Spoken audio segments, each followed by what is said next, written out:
Здравствуйте, уважаемые участники конференции. Собрались в этот замечательный день. Мы рады приветствовать вас на нашей ежегодной, уже традиционной международной научно-практической конференции о социальной безопасности и социальной защите населения в современных условиях. Сегодня в этом зале собрались ученые и представители образовательной и социальной сферы. На нашей конференции будут рассмотрены вопросы социальной и психологической безопасности, уровень и качество жизни населения, вопросы демографической политики, а также после обеда мы обменяемся лучшими практиками социальной работы с различными группами населения. Выражаем благодарность нашим партнерам, друзьям, это Министерство социальной защиты населения, это Монгольская академия наук, Монгольскому государственному университету, Иркутскому государственному университету, а также нашей некоммерческой организации «Солидарность поколений». Мы рады приветствовать зарубежных участников конференции, это из Монголии, а также наших коллег из Иркутского государственного университета. Всего на конференцию поступило более 90 докладов из Монголии, Китая, Эквадора, а также наших субъектов Российской Федерации, это Амурской области, Приморского края, Нижегородской области, Красноярского края, Республики Татарстан и других. По итогам конференции у нас будет издан сборник научных трудов, который будет включен в базу Российского индекса научного цитирования. Ну и разрешите считать международную научно-практическую конференцию открытой и, пользуясь случаем, всех нас поздравить с прошедшим праздником, Днем социального работника, и пожелать оставаться нам такими же неравнодушными, профессиональными и помогающими людьми. Спасибо большое. Поздравляю. Уважаемые участники конференции, согласно регламенту нашей конференции, время для приветствия от 3 до 5 минут и научные доклады до 10 минут. И слово для приветствия предоставляется Людуповой Евгении Юрьевне, заместителю председателя правительства Республики Бурятия, министру здравоохранения Республики Бурятия. Добрый день, уважаемые участники конференции. Позвольте еще раз, пользуясь случаем, присоединиться к поздравлениям в эти июньские дни. Отмечается замечательный праздник, День социального работника. И как раз вот эта конференция традиционно является сбором той необходимой информации, объединением лучших практик для того, чтобы совершенствовать деятельность социального работника всех наших социальных учреждений. Сейчас настолько велико именно участие социальных работников в общественной жизни всех наших граждан, особенно тех, кто находится в сложной жизненной ситуации. Сейчас в наше непростое время задача стоит для социальных работников оказания помощи семьям и участникам, семьям участников специальной военной операции. Ту заботу, то внимание, те лучшие сегодня наши социальные технологии должны быть в первую очередь оказаны нашим героям. Вообще в целом мы знаем, что 370 тысяч у нас в Республике Бурятии граждан получают, каждый третий человек получает социальную помощь в разных ее технологиях. Поэтому я очень рада, что эта конференция с участием наших научных сотрудников, научных наших работников позволит еще раз объединить все те интересные моменты, идеи, и обязательно уже их широко распространить на Республику Бурятию. Сейчас очень важно объединение всех социальных служб, здравоохранения, образования, социальной защиты, для того, чтобы дать нашему гражданину единый подход в оказании социальных услуг. Вы знаете, что в Российской Федерации под идеей ОСИ, Агентства всяческих инициатив, внедряется региональный социальный стандарт. Что такое это? Чтобы при любой жизненной ситуации у нашего гражданина была возможность получить помощь нашу от всех ведомств бесшовно, четким маршрутом и пониманием сегодня того, что он не остается один. Вот я думаю, что сегодня это тоже вопрос будет рассматриваться. Например, молодой ребенок сейчас внедряется, и тоже недавно приезжала Мария Алексеевна Львова, уполномоченная по делам ребенка, который вот видно просила, в принципе, нас обратить внимание. Я надеюсь, что обязательно Антон Николаевич, как представитель Министерства социальной защиты, мы и все другие ведомства подхватим эту идею, и именно технология при жизненной ситуации, объявления диагноза пациенту или семье, у которой родился ребенок-инвалид, где вот в этой сегодня идее получится объединить все службы, потому что я в министерстве здравоохранения тоже хожу с аудитами, вижу, что мы работаем все параллельно друг другу. И все замечательно оказывают свою ту или иную технологию. Но в целом, мне кажется, иногда ресурса, может быть, даже больше тратим и не всегда достигаем наивысшего результата. Поэтому, чтобы сохранять и свои ресурсы, чтобы оптимально, без потерь, оказывать в нужное время, в нужный час нашему гражданину ту или иную общую помощь в рамках регионального социального стандарта, это такой человекоцентричный подход, то есть все вокруг пациент, все вокруг гражданина, и поэтому я очень надеюсь, что именно с вами, наверное, проговаривали, да, что общественные организации играют колоссальную роль, и сейчас республика вступила в новый пилотный проект в реализацию закона о социальном заказе, то есть социальный заказ, новый иной путь финансирования социальных услуг. Сейчас мы начинаем с небольших услуг в сфере образования, в сфере туризма, потом переходим, конечно, в социальную защиту. Что это такое? То есть единые подходы к финансированию некоммерческих организаций, государственных организаций, единое широкое информирование граждан. И самое главное, в конце должно быть высокое качество услуг везде. И в государственном секторе, и в негосударственном секторе, и во взаимодействии все должны двигаться по пути совершенствования. Поэтому, коллеги, вот такие задачи, я думаю, что вы тоже будете обсуждать. Я очень надеюсь, что потом определенные, я посмотрела интересные темы, в первую очередь смотрю очень важные вопросы психологической помощи. Сейчас вопросы психологической помощи тоже широко развиваются и идут, потому что у нас в Минздраве новый порядок оказания психологического консультирования, поэтому вот все сейчас направлено на человека. Но еще раз вас приветствую. Здесь коллеги будут политическую сессию, и я надеюсь, что мне все это дадут. Если практики давайте отдельно на уже применение рассмотрим и приведем на уровне всех министерств и на лучших практик и дорожную карту по внедрению. Всем спасибо. Спасибо большое.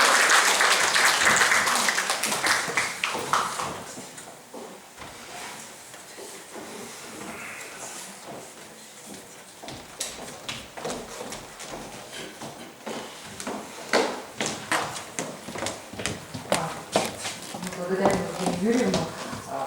Действительно, наш социально-психологический факультет будет сейчас заниматься этой работой, и на секционных заседаниях мы обсудим вопросы психологической, психотерапевтической и помощи и социальной работы вот именно в поликлинических службах и открытие социально-психологической помощи в поликлиниках. Для приветствия приглашается проректор по научно-исследовательской работе Намагоева Виктория Владимировна. Добрый день, уважаемые участники конференции. Мы рады приветствовать вас на полях Брянского государственного университета. Сегодня вузы страны являются точкой притяжения самых, наверное, кипящих, бурлящих тем, которые сегодня волнуют наше общество. Буквально в эти минуты, параллельно с вашей конференцией, у нас открывается стратегическая сессия по наполнению смыслами создаваемого в нашей республике межвузовского кампуса Байкал. И одним из направлений будущей работы в межвузовском кампусе Байкал, конечно же, станет научное осмысление, в том числе социально-психологических проблем, которые сегодня являются, наверное, одними из основных третьей миссии нашего университета, поскольку университеты – это не только профессиональное образование, не только наука, но и университетов, конечно же, еще есть очень важная третья миссия. Сегодня очень важно то, что профессиональная подготовка должна вестись не только с точки зрения трансляции знаний, а прежде всего, конечно же, с точки зрения генерации знаний. И социально-психологический факультет, который является инициатором данного мероприятия, он достойно несет эту ношу, и научно-методическое сопровождение проблемы подготовки профессиональных кадров в области социальной работы и психологии, конечно же, достойно выполняется нашими тремя кафедрами социально-психологического факультета. Сегодня на факультете обучается около 300 студентов, и все они получают достойное образование. Наша основная задача, конечно же, это подготовка профессиональных кадров. И мы надеемся, что такие мероприятия, как сегодняшняя конференция, конечно же, будут служить именно качественной подготовке кадров, которые будут работать на благо нашего государства. Спасибо за внимание, всем успешной работы и принятия очень дельных, реальных резолюций. Спасибо. Спасибо большое, Виктория Владимировна. Для приветствия приглашается Марковец Игорь Васильевич, председатель Комитета Народного Хурала по социальной политике. Доброе утро, уважаемые друзья. Разрешите от имени депутата Народного Хурала, председателя Народного Хурала Владимира Анатольевича Павлова поздравить вас с открытием конференции «Социальная безопасность, социальная защита населения в современных условиях». На самом деле тема крайне важна, и она настолько актуальна сейчас в нынешнее время, что мы видим, что государственная политика в этом направлении меняется семимильными шагами.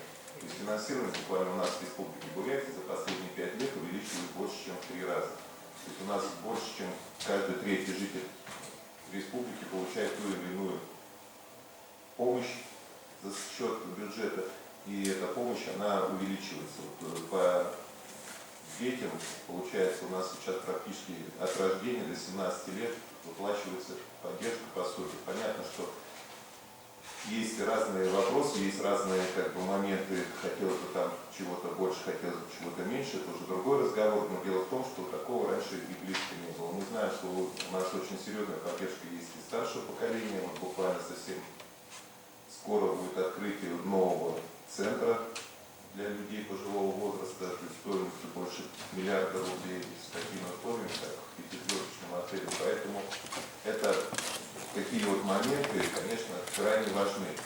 Но отдельно можно отметить тот момент, который сейчас у нас, как в историческое время, мы с вами живем, сейчас идет, да, меняется сама система государственных отношений в мире. И вот то, что сейчас создан фонд защитника Отечества, совсем недавно было открытие такого филиала у нас в городе Улан-Удэ. И это также очень серьезная поддержка для участников СВО, это для их семей. И, соответственно, в этом направлении реально слова о социальной безопасности становятся не просто словами. Это очень конкретная, большая работа.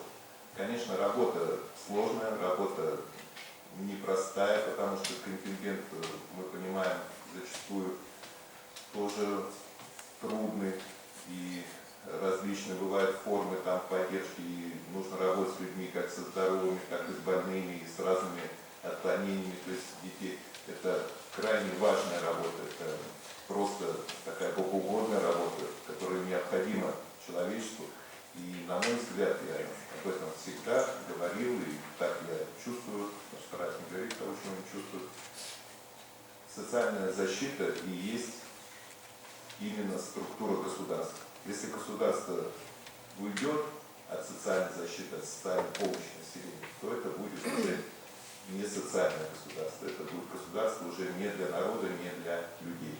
И, соответственно, в этом плане, конечно, можно отметить, по крайней мере, я говорю о нашей республике, последние 5 лет работаю председателем комитета социальной защиты, и я вижу, каким очень серьезным изменением у нас и финансирование подверглось, то есть при поддержке главы Алексея Самбуевича у нас очень много проектов развернулось, идет увеличение финансирования этих проектов.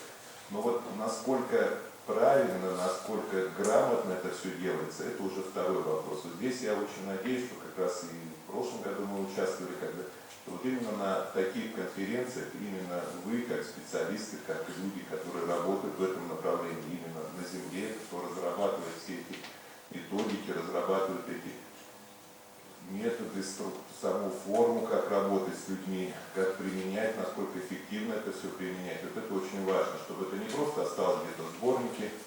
Это тоже, конечно, наверное, необходимо для научной карьеры, печататься в различных сборниках. Наверное, необходимо. Это просто работа такая. И, соответственно, нужно, чтобы не просто это оставалось сборник, нужно, чтобы эти все ваши предложения, ваши методы, они прежде всего выходили в жизнь. А это вы порой знаете, насколько сложно вот от этой стадии, когда это написано, напечатано, а потом, чтобы это еще реализовалось в жизнь. То есть, конечно, здесь вот огромное спасибо всем тем людям, кто все эти методы, все эти возможности именно превращает в реальные жизненные необходимые такие моменты, которые использует потом уже наша исполнительная власть. Чем больше хороших решений, предложений, я думаю, что у нас живут и работают талантливейшие люди, и мы сможем не хуже, чем в Европе, создать эту систему. Но сейчас это раньше очень сильно не хватало денег везде. Сейчас этот вопрос уже не так остро стоит, хотя тоже, в общем-то, пока еще полностью не решен. Но над этим надо работать, необходимо, чтобы были люди, которые могут взять на себя этот груз, повести и, соответственно, в этом направлении работать. С научной точки зрения, обоснованно, грамотно, чтобы это все не распылялось впустую. Поэтому я еще раз хочу поздравить вас с праздником, с Днем социального работника, который так уж получилось, вот есть 8 марта, это праздник, который всегда для всех известен, а вот 8 июня не так известно, но надо сделать так, чтобы 8 июня был такой же праздник, потому что если сравнить, наверное, работников в социальной сфере, женщин, наверное, там именно большинство однозначно. Поэтому я думаю, это такой второй праздник для женщин, которые отдают свое сердце, свою душу, свою любовь чужим людям, порой, да, которые порой даже спасибо-то, может быть, не скажут, потому что настолько погружены в свои проблемы. Но в этом и есть наша человечность, в этом и есть развитие цивилизации, развитие общества. Поэтому огромное вам спасибо, с праздником, счастья, здоровья, карьерного роста, успехов во всех ваших делах, любви и счастья в семье, тепла и уюта в доме, и как бы чтобы вы про зарплату вспоминали только тогда, когда покупаете новую машину. В остальное время, чтобы спокойно работали. Спасибо. Спасибо, Игорь Васильевич. Игорь Васильевич является большим другом социально-психологического факультета. Мы участвовали в разных социальных проектах с вами. Ну и надеемся на дальнейшее сотрудничество. Для приветствия приглашается Юлия Валерьевна Жабалова, уполномоченная по правам человека Республики Бурятия. Добрый день, уважаемый президиум. Я сегодня рада приветствовать своих преподавателей: Татьяна Садновна, Наталья Егорьевна, Ольга Владимировна, Алексей Маланович, Надежда Сергеевна, Татьяна Цыбановна. Могу перечислять очень долго. Рада сегодня, Лариса Сергеевна, рада сегодня быть в стенах родного университета, присутствовать на конференции родного факультета. Действительно, тема очень актуальная, потому что и одна из задач государства – это прежде всего защита социальных прав граждан. Мы с вами прошли пандемию, сейчас мы находимся в тесной работе с участниками СВО, и, конечно, роль социальной работы, роль социальных работников очень важна. И она показала, что именно те технологии, которые наработаны за все это последнее время, а мы с вами помним, как работали социальные работники, когда у них не было никаких компьютеров, эти книжечки, да, где записывали они все эти гарантии, выплаты и пенсии. Сейчас, конечно, век технологий у нас многое что поменялось, и социальным работникам, конечно, стало, может быть, легче работать технически, но именно психологическая нагрузка, именно работа с людьми, она, конечно, ставит сегодня на первое место все-таки работу, наверное, и с самими социальными работниками, потому что каждый день, принимая людей, оказывая им социальную поддержку и помощь, это достаточно большая нагрузка. Я сегодня хотела бы подчеркнуть роль родного факультета, университета именно в продвижении и развитии социальных технологий, научного подхода, потому что факультет не стоит на месте, и те конференции, даже эта конференция, которая стала уже устойчивой площадкой для обсуждения новых интересных идей, для внедрения новых технологий, насколько они эффективны на практике, конечно, такие круглые столы конференции, они нам необходимы и полезны, потому что именно мы, как практики, всегда нуждаемся в научных подходах, мы всегда нуждаемся в поддержке и, наверное, в подсказке со стороны ученых, потому что вам намного виднее, насколько эта технология или тот форма или метод работы с населением приживется, насколько она обоснована. Поэтому я еще раз хотела выразить вам большую благодарность за то, что вы делаете. Я посмотрела внимательно название докладов. Темы очень интересные, очень радует, что много молодых ученых выступает со своими работами. Я хотела еще раз всех поздравить с праздником социального работника, пожелать конференции успешной, удачной работы, и чтобы те задачи, которые ставит оргкомитет перед проведением этой конференции, были решены на 100%. Но наше Гагальское солнце активно приветствует участников, поэтому успешной работы, с праздником. Спасибо большое, Юлия Валерьевна, за теплые слова. И мы очень гордимся, что вы выпуск направления социальная работа. Так, приглашаем Дуну Татьяну Гавриловну, председателя Общественной палаты Республики Бурятия, с приветственным словом, а также с докладом на тему «Социальная безопасность как фактор развития качества жизни населения Бурятии».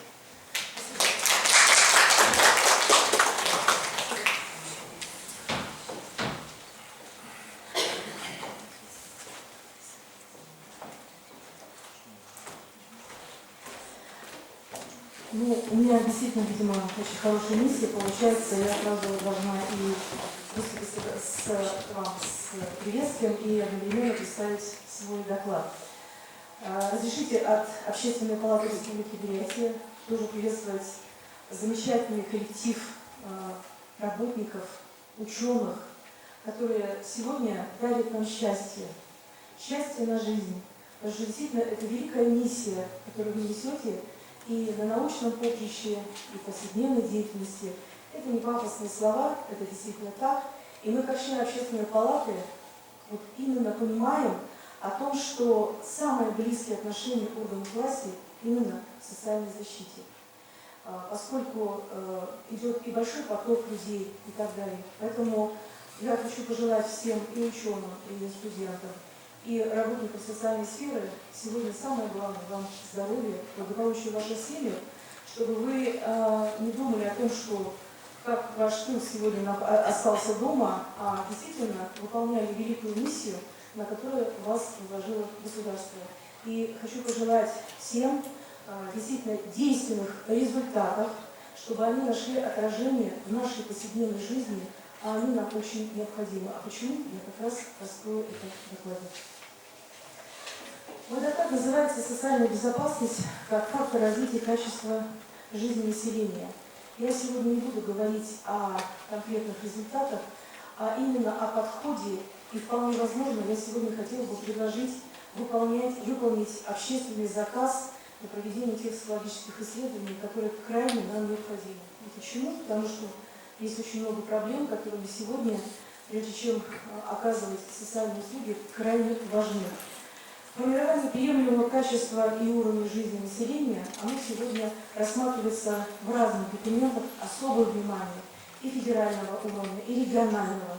Это и стратегия социально-экономического развития, это стратегия экономической безопасности, где четко прописано о том, что главный критерий, главная цель – это действительно повышение уровня жизни. Ну это понятно, для кого мы работаем? Мы работаем для населения, для гражданина Российской Федерации. Но вместе с тем, появление угроз, которые сегодня появились в связи с геополитической ситуацией в стране, объективно становится необходимым обращение именно к проблеме социальной безопасности. И здесь хотела подчеркнуть не только гражданина, но и территорию. В дальнейшем я объясню на примере. И только правильное и своевременное решение данной проблемы позволит реально обеспечить приемлемое качество и уровень жизни населения. Что такое социальная безопасность? Понятно, что это отсутствие опасности, которая возникает вследствие падения уровня и качества жизни, социальной нестабильности, социального расслоения в обществе, роста бедности, безработицы, демографического кризиса, нарушения прав и свобод граждан, рост преступности, недоступность качественных услуг здравоохранения, образования, ЖКХ и отсутствие социальной справедливости. И важно подчеркнуть, что социальная безопасность зависит от уровня социальной напряженности, который либо снижает уровень безопасности, либо его повышает. И, конечно, в последнее время мы невольно сталкиваемся с разными оценками влияния санкций, антироссийских санкций на нашу страну, строим разные прогнозы, и правительство, естественно, оперативно вводит те или иные меры. Но насколько они эффективны, естественно, есть много вопросов, поскольку нужна действительно четко выстроенная система управления. И хочу сказать, как экономист, что в современных условиях при рассмотрении проблем качества жизни доминирующая роль уже не принадлежит экономическим факторам. И это можно сегодня увидеть, что происходит по анализу уровня жизни. То есть сегодня экономика не в полной мере может решить экологические, культурные и социальные проблемы. Поэтому мое выступление связано с тем, что на самом деле необходимо уже сейчас, и вот как общественная палата, я обращаюсь к вам как к ученым, разработать социальный заказ на проведение системы мониторинга социальной безопасности. Почему? Потому что именно здесь важно, вполне возможно, пересмотреть пороговые значения индикаторов социального самочувствия населения, качества уровня жизни, и это обусловлено рядом обстоятельств. Во-первых, с одной стороны, антироссийские санкции, введение СВО привели к появлению проблем, которые стали причиной неуверенности в завтрашнем дне для значительной части населения. И вы со мной с этим согласитесь. Но, с другой стороны, в связи с вводом санкций наша страна как будто воспряла духом. Вспомнила, что у нас есть неиспользованные ресурсы, заброшенные гектары земли, и в конце концов люди, которые могут жить счастливо на территории государства и обходиться без привилегий Запада за счет улучшения разных систем жизнедеятельности. И это показывает, здесь можно не проводить социологические исследования, статистические данные, которые об этом красноречиво свидетельствуют. И благодаря вот таким экономическим преобразованиям и нашим уважаемым врагам из недружественных стран Российской Федерации, у нас постепенно мы слезаем с нефтяной иглы, о которой говорили экономисты. И вот последние данные первого квартала 2023 года красноречиво говорят, что мы объем доходов, в частности федерального бюджета, получили только 30% за счет нефти и газа. Все остальное – это импортозамещение. Произошли смещения, происходит трансформация. Как наука на это реагирует, пока еще нет. Во-вторых, поскольку вводятся новые социальные, в системе сопровождается социальной, все-таки происходит дезорганизация. Это преступность, алкоголизм, наркомания, проституция. То есть это все вот эти факторы приводят к снижению социальной безопасности и увеличению уровня социальной напряженности. И социальная напряженность является в ряде наиболее значимых симптомов. Она тоже очевидна. Это рост недовольства среди населения. Причем разные категории по-разному относятся к решению тех или иных вопросов. Это недоверие к власти, конфликтность в обществе, тревожность, стрессогенность отношений. И определяется влиянием техногенных, природных и социальных факторов. Вот здесь особо я остановилась именно на той ситуации, которая сегодня сложилась в Республике Бурятия. Вы знаете, что наша республика находится на Байкальской природной территории. Есть 3 зоны. Центральная экологическая, буферная и зона атмосферного влияния. Так вот, 25 лет действует закон об охране озера Байкал. И 25 лет нарушаются конституционные права граждан, живущих на этих территориях. То есть это касается порядка 150 тысяч человек. То есть в Иркутской области и Республики Бурятия. Так вот, наша группа, межфракционная группа Байкал, в которой входят депутаты от Республики Бурятия, от Иркутской области, вышли с новым законом. Отменить те ограничения, которые сегодня есть для жителей этих территорий. Они очень действительно таковы, что нельзя построить себе дом, а это значит, не может приехать учитель, врач. Нельзя похоронить или расширить кладбище. Ну и множество ограничений, которые не позволяют полностью, нельзя развивать экономику. Что делать? Да, сегодня в России пронеслось то, что, может быть, не нужно решать эти проблемы. Может, единственное, что сделать, взять и выселить население. Это правильно? Нет. Буквально сейчас я разговаривала с жителями Усть-Баргузина, И мы, вот когда проходила последняя встреча с депутатами в режиме онлайн, было высказано пожелание, что и выступал глава Республики Бурятия, которого мы сейчас будем поддерживать, потому что он предлагает принять этот закон, отменяющий эти ограничения именно для местного населения. И в связи с этим, конечно, мы собрали около порядка 20 тысяч подписей, и жители, причем идет резкая миграция населения, люди уезжают. Вот я, например, поселок Кузбагузин, порядка вот уже около 8 тысяч человек выехало, там нет работы, там ничего нельзя. То есть ограничения на запрет вылова рыбы, рубка леса, ну и так далее. Чем жители должны вот жить и так далее. Поэтому сегодня, готовя это обращение и на уровень президента Российской Федерации, другие органы и так далее, мы можем только подкрепить нашими экономическими исследованиями, потому что вот по экономическим исследованиям Республика Бурятия теряет упущенную выгоду в размере порядка 12% валового регионального продукта.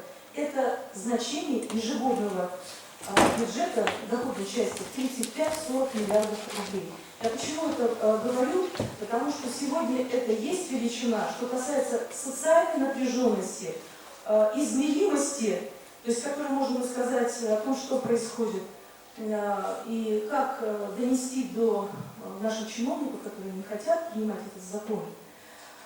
Поэтому у меня очень большая просьба, если у вас есть исследования в этом направлении для Байкальской природной территории, мы вам будем очень благодарны, потому что нам необходимо защитить, вернее, поддержать главу Республики Бурятия, которая защищает, поддержать главу Иркутской области. Потому что на самом деле сейчас вводится ограничение запрет пластика в центральной экологической зоне.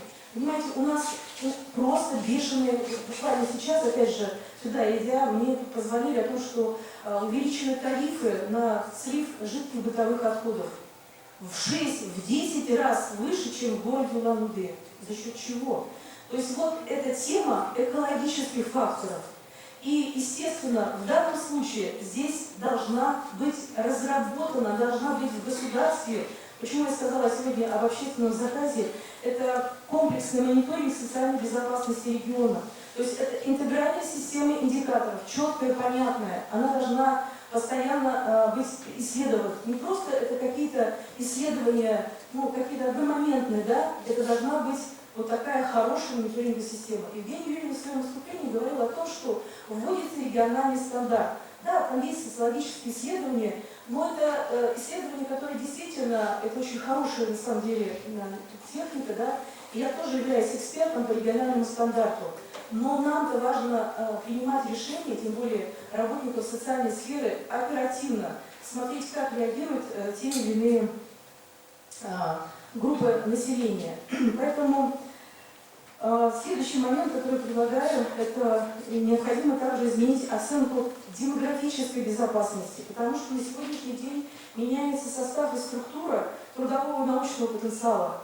Ведь посмотрите, что получается. У нас впервые за долгие годы есть в республике исторический минимум безработицы. Можно вроде бы сказать, все замечательно, хорошо, да все плохо, потому что мы оказались в демографической яме. То есть люди, у нас меньшее количество людей, которые родилось в 90-е годы. И поэтому к таким индикаторам, как темп роста численности населения, ожидаемая продолжительность жизни при рождении, суммарный коэффициент рождаемости, миграционный прирост населения, необходимо вводить другие демографические показатели, как коэффициент депопуляции и коэффициент естественного прироста. Это очень важные показатели. У нас население никак не может выйти на величину отметку 1 миллиона человек. А это важно. Если нет населения, нет экономики. А если нет экономики, нет и хорошего качества жизни населения. Следующий момент, очень важный, это тоже касается, отражает социальную безопасность, это деревенизация доходов населения. Она известна, она есть достаточно хорошо в статистике определена, да, коэффициент Джони, и вот можно наблюдать. Но тем не менее у нас доходное неравенство велико, даже для представителей массовых слоев населения. И нужно сказать, что, конечно, реальные доходы населения у нас значительно снизились не только в России, но и в Республике Бурятия. И ухудшение материального положения затронуло прежде всего людей трудоспособного возраста, по разным причинам менее конкурентоспособных на рынке труда. Здесь что происходит? На сегодня на 100 вакансий мы можем найти только 20 человек. Какая социальная напряженность нас ожидает? Да, первое, необходимо, чтобы сюда приезжали люди из других регионов, из других государств. Естественно, это могут быть какие-то конфликтные ситуации и так далее. И рекордсменом в этом отношении стала возрастная группа как раз 46-55 лет. Тем не менее, опять же, смотришь, когда социальные данные, то здесь оказывается, что в своей массе большая часть населения удовлетворена своей жизнью, то есть все вроде бы замечательно хорошо. Ну и, конечно, динамика материального положения очень сильно сказывается на социально-психологическом самочувствии россиян. Это об этом много говорили наши выступающие. Их восприятие ситуации в социуме и готовности к жертвам ради страны. И нужно отметить, что действительно наша республика стала примером поддержания именно наших бойцов, которые сейчас находятся на СВО, и положили на алтарь очень многое. И здесь, конечно, я прошу прощения, видимо, уже время перебираю. Низкий уровень доходов, понятно, что является причиной бедности. Здесь, конечно, есть индикаторы, которые тоже, как численность населения с доходом ниже прожиточного минимума, все вроде бы замечательно. У нас увеличивается прожиточный минимум сейчас, да, доходы увеличиваются, социальные выплаты, но, к сожалению, у нас не меняется практика работы, практика поведенческого настроения населения. То есть очень хорошо получать социальные выплаты, но при этом как бы не принимать участие в экономике. И я уже затронула факторы и экологические, и технологические и так далее. И поэтому основные интегральные компоненты категории качества жизни – это, еще раз, 3 кита: благосостояние населения, социальная безопасность и качество окружающей среды. Ну, по качеству окружающей среды это сейчас затронула, а именно Байкальской природной территории, социальная безопасность все зависит от нашего уровня и так далее. И поэтому, говоря, я больше не буду останавливаться, потому что требуется действительно очень, скажем, такая комплексная работа, определяющая, как ставящий диагноз, то есть социологические исследования, диагноз самочувствия нашего общества. И самое важное, это действительно выявить территориально, как я привела пример в качестве центральную экологическую зону, там разные самочувствия. И, конечно, подойти индивидуально. И от того, насколько правильно сейчас будет выстроен этот мониторинг, определив пороговое значение этих показателей, будет зависеть в дальнейшем работа социальных работников. То есть это оказание тех мер государственной поддержки, которые сегодня оказывают на федеральном уровне, но и на региональном. И, конечно, очень важно, чтобы социальная безопасность, она давала и стимул к развитию, повышению уровня жизни населения, то есть способствовала и, скажем, вела к достижению тех намеченных целей, которые сегодня есть на федеральном уровне, определенные в стратегиях разных, ну и на региональном. Спасибо большое, извините, если время меня перебивало.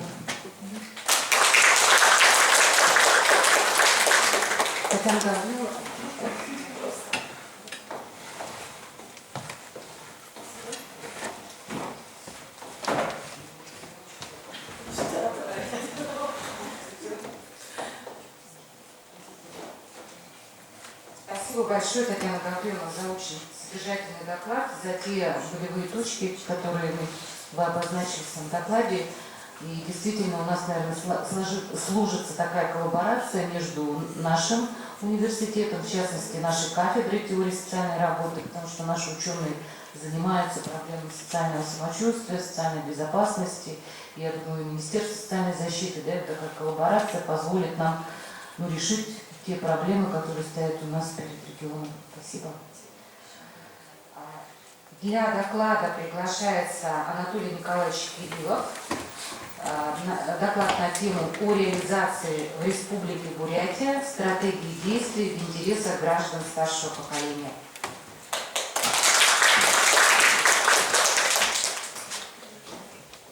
Добрый день, уважаемые участники конференции. Примите от Министерства социальной защиты населения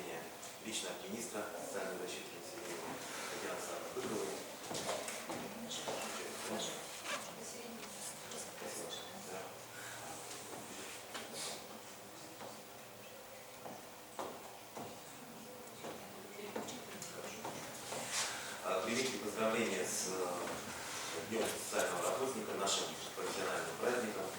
Мы очень рады, что конференция, которая уже стала традиционной, ежегодной, она расширяет свои границы, что появляются новые регионы, новые участники, новые страны, международный характер конференции. Да?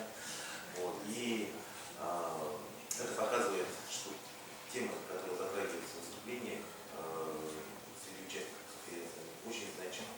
Не только для нашей республики, не только для регионов Российской Федерации, но и в целом для международной общественности. И тема моего выступления, она связана с нашей работой.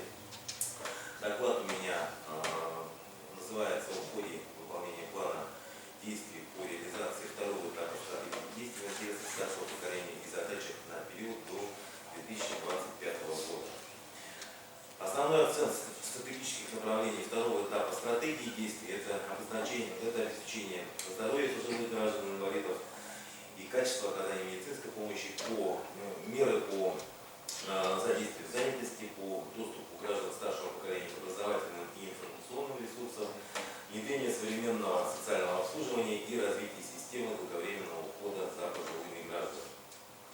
В Бурятии с учетом предложений министерств, учреждений социальной сферы и общественных организаций был разработан и утвержден план республиканских мероприятий по реализации второго этапа стратегии. План является межведомственным, включает мероприятия, направленные на развитие современных форм социального обслуживания, повышение качества социальных услуг, предоставляемых гражданам старшего поколения, повышение качества и доступности медицинской помощи для лиц старше трудоспособного возраста, организацию профессионального обучения и профессионального образования, содействие занятости пенсионеров, создание условий для активного долголетия, ведения здорового образа жизни, досуга и увлечения в общественную жизнь граждан старшего поколения, обеспечение доступа гражданам старшего поколения к образовательным и информационным ресурсам. Реализация мероприятий плана предусмотрена на период с 2021 по 2024 годы. Исполнительными мероприятиями являются Министерство социальной защиты населения, здравоохранения, образования, Министерство спорта, строительства, туризма, культуры и Республиканское агентство занятости населения. В рамках реализации второго этапа стратегии Министерство социальной защиты населения ведет работу по следующим направлениям. Давайте переключим следующий слайд. Да. Первое. Социальные выплаты. На предоставление мер социальной поддержки гражданам старшего возраста в 2022 году направлено более 3,5 миллиардов рублей. Это ежемесячные денежные выплаты и меры социальной поддержки по оплате жилищно-коммунальных услуг ветеранам, инвалидам, труженикам тыла, детям войны, реабилитированным гражданам, социальная доплата пенсионерам. В 2023 году работа продолжается, все социальные выплаты представляются в установленные сроки в полном объеме. С 2006 года Министерство социальной защиты занималось вопросом обеспечения жильем нуждающихся ветеранов Великой Отечественной войны.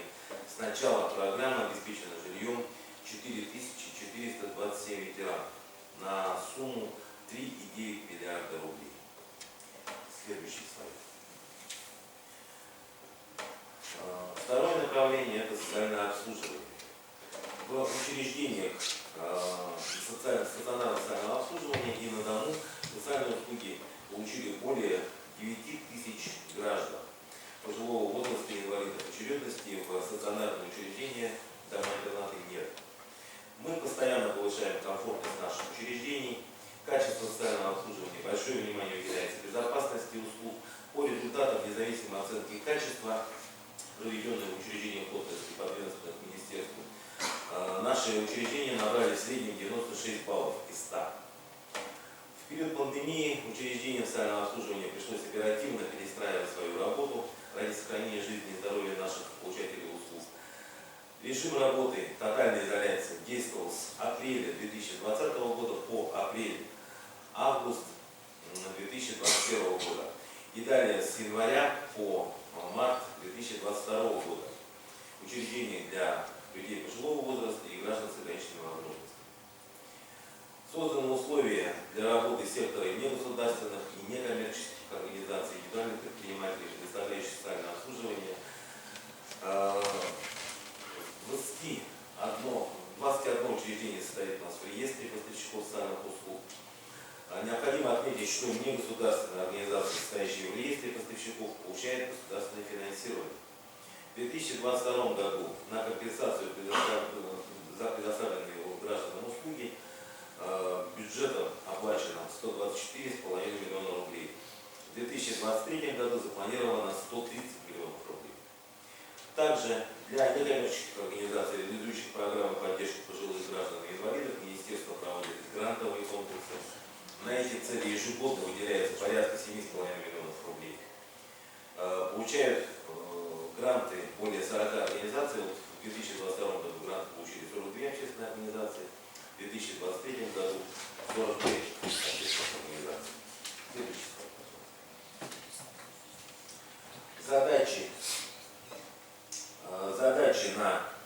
в текущем году и на ближайшую перспективу в области социального обслуживания определены национальным проектом «Демография». В рамках федерального проекта «Старшее поколение» министерством реализуется целый ряд мероприятий, направленных на сохранение здоровья, продление жизни и активного долголетия граждан пенсионного возраста. Во-первых, пилотный проект по созданию системы долговременного ухода. В 2022 году на его реализацию направлено 78,2 миллиона рублей. Пилотными территориями определены город Улан-Удэ, Заиграевский, Закаменский, Джигинский, Тяхновский, Бичевский, Габарский и Курунканский район. Внедрены новые сервисы, служба сиделок на базе государственных и негосударственных учреждений. Всего на 8 пилотных территориях работает 90 сиделок, обслуживают 230 пожилых граждан и инвалидов, полностью или частично утративших способность самообслуживания. Открыто 8 пунктов проката технических средств реабилитации. Финансирование 2020-2021 года составило 7,9 миллионов рублей. Выдано более 520 технических средств реабилитации нуждающихся. Более 300 человек, в том числе родственников, прошли обучение в школах ухода для граждан, осуществляющих уход за пожилыми инвалидами. Улучшена материальная база наших стационарных учреждений, качество оказания услуг, квалификация сотрудников. В апреле 2022 года открыт полустационар отделение дневного пребывания на базе автономного учреждения доверия в городе Улан-Удэ. В отделении созданы зал активного досуга, зал лечебной физкультуры, комната психологической разгрузки, сенсорная комната, столовая, комната отдыха. Для доставки пожилых граждан в отделении и обратно приобретен автобус с подъемным механизмом. Штатную численность учреждений введены ставки психологов, организатора, инструктора по труду, инструктора ЛФК, специалистов по социальной работе, медицинской сестры. Услуги получили 49 пожилых граждан за этот период. Утвержден порядок межведомственного взаимодействия, налажен информационный обмен между учреждениями здравоохранения и социальной защиты населения. В 2023 году пилот продолжается на тех же территориях. На реализацию пилота предусмотрено 113,7 миллионов рублей. Во-вторых, пилотный проект по вовлечению частных медицинских организаций в оказании медико-социальных услуг людям в возрасте 65 лет и старше. В 2021 году республика вошла в число 13 пилотных регионов в целом по стране. На его реализацию выделено 24,6 миллионов рублей. Медико-социальным патронажем охвачено 129 человек. Благодаря проекту 35 человек своевременно были госпитализированы медицинские организации, 57 человек получили неотложную медицинскую помощь. Реализация пилота продолжится до конца 2023 года. По его результатам будут приняты решения уже на федеральном уровне. Следующий слайд. В-третьих, доставка граждан старше 65 лет, проживающих в отдаленных селах, в поликлинике для прохождения диспансеризации. В 2022 году в поликлинике доставлено 5305 граждан старше 65 лет. Благодаря данной технологии люди старшего возраста из отдаленных сел получили возможность своевременно пройти диспансеризацию, а значит сохранить здоровье. В 2023 году работа продолжается. В РГУ Центр социальной поддержки населения совместно с медицинскими организациями запланировано 900 выездов. Следующий слайд. В-четвертых, в рамках проекта «Старшее поколение» завершилась реализация самого масштабного для Дальневосточного федерального округа проекта по строительству пансионата нового типа. стоимостью более 1 миллиарда 200 миллионов рублей, благодаря которому будет введены 150 стационарных мест. Вот буквально вчера, в день социального работника, состоялось торжественное открытие пансионата с участием Татьяны Алексеевны Гориковой, министра труда и социальной защиты Российской Федерации Петухова и нашего главы здесь Самбуевича Цыплера. Третье направление, следующий слайд. Развитие стационарозамещающих технологий. Внедрены и успешно реализуются такие направления работы, как служба социального такси. Ежегодно выполняется более 3500 заявок. Гражданам пожилого возраста предлагается альтернативное обслуживание в приемных семьях. На 1 января 2023 года 132 приемные семьи созданы для проживания пожилых граждан. Реализуется возможность заключения договоров пожизненного содержания с иждивением, то есть договоры ренты, так называемые. За весь период оформлено 30 договоров и 16 квартир в соответствии с этими договорами переданы этим сиротам. На сегодня у нас таких 10 человек, 5 человек получают ежемесячную пожизненную ренту, проживая у себя в квартире, а 5 человек проживает в комнатах повышенной комфортности в областном центре доверия.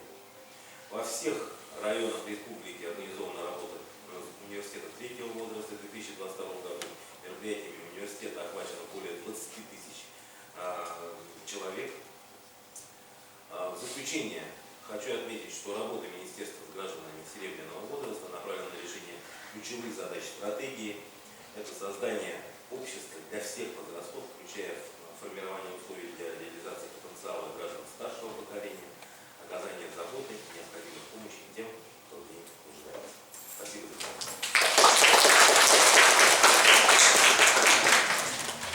Анатолий Николаевич, спасибо большое за содержательный доклад. В этом зале сидят студенты отделения из направления социальной работы. Я думаю, было очень интересно послушать вот эти все новые данные, которые получены за 2023 год. Ну и также у нас договоры с Республиканским реабилитационным центром. Наши студенты пойдут туда на практику со Светлым. И школа ухода у нас недавно состоялась Улан-Удырского комплексного центра социального обслуживания доверия. Мы рады, что вы являетесь нашим организатором нашей конференции. И мы дальше будем сотрудничать. Спасибо. Для доклада приглашается Цивени Циценбелик, ведущий научный сотрудник отдела социологии Института философии Монгольской академии наук. Тема доклада «Социальная политика трудовой занятости людей с ограниченными возможностями здоровья в Монголии».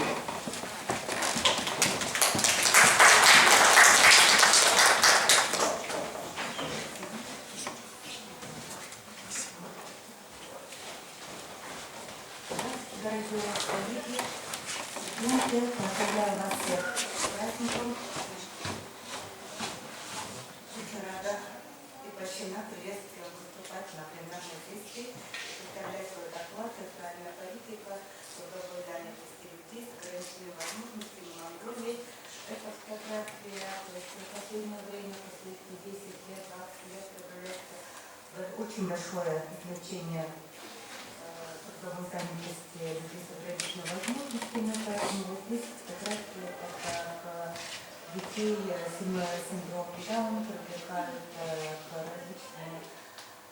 Здесь они делали для привлечения общественной деятельности, то есть у них социальные ивенты они организовывали, и ребята еще получали деньги, то есть они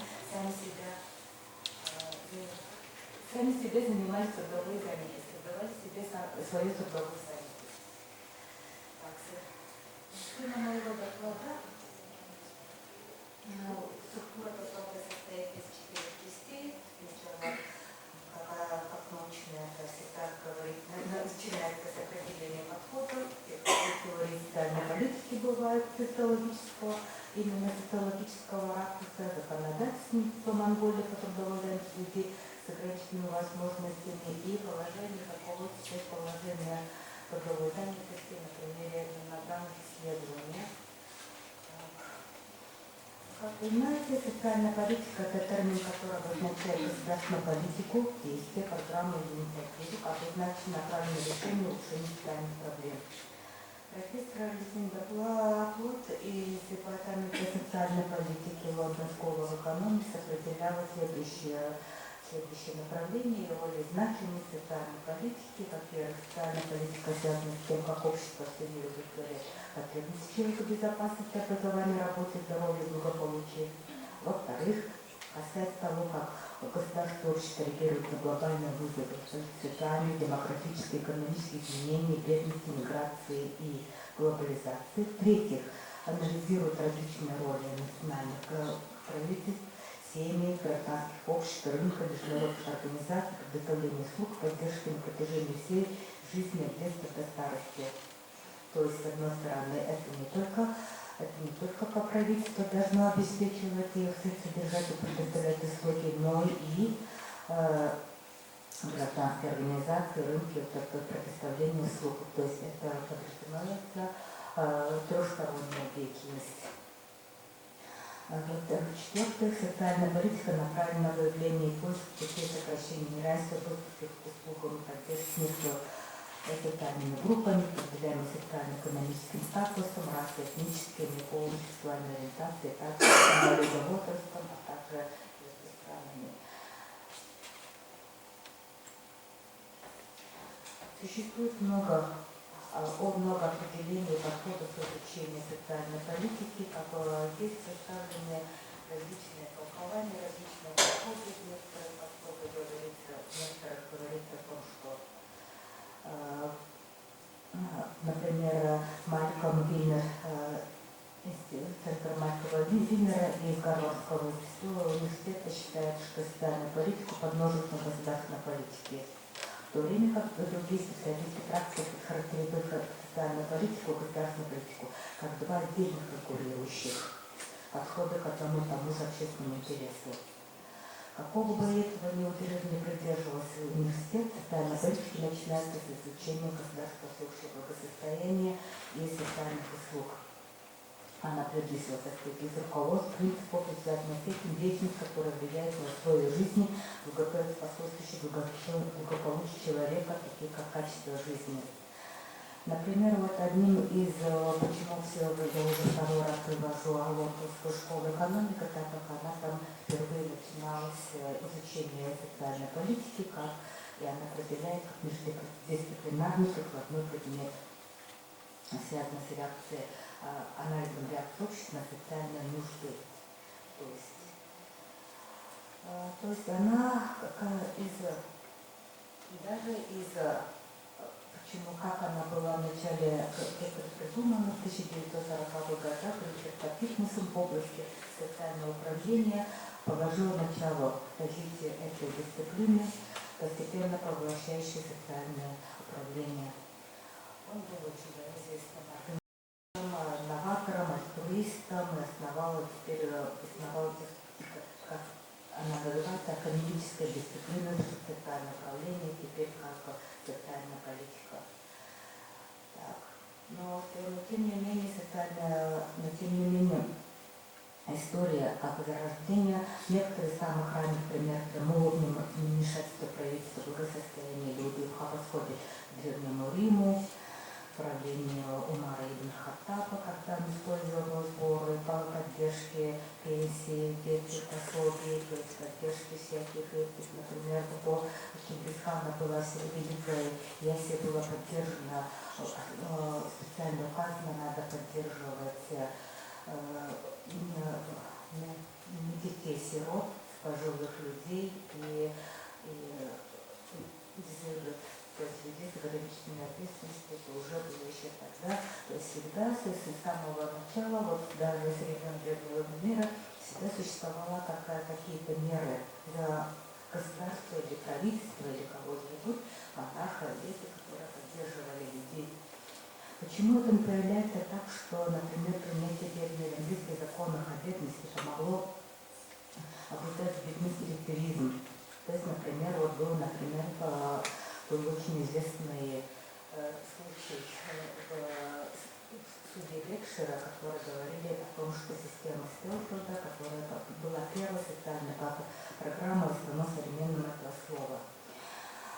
Как вы знаете, бесконкурсный обладатель социологии говорил, что социология это должна быть социальная наука, социальная инженерия, чтобы помогать людям жить хорошо. С этой точки зрения Огюст Конте и Чарльз Вуд являлись сторонниками научно-социального планирования и внесли свой вклад по проявлению социальной политики после промышленной революции. Обоснование ответа неприятности, раскрывающей жестокие условия в жизни в трущобах Британии, наказали давление и новые упадок отмена реформ системы закона о бедных, либеральные законы, реформы социального обеспечения. Другими примерами социальной политики являлись реформы Бисмарка, вы их тоже, наверное, хорошо знаете, и новая политика социального обеспечения Соединенных Штатов, введенная в рамках нового курса между 1933 и 1935 годом, послужившими последствием ответом на Великую депрессию 29-го конца 20-х годов. Таким образом, мы видим, что всегда что социальная политика является ответом на какие-то нужды, какие-то несоответствия в обществе.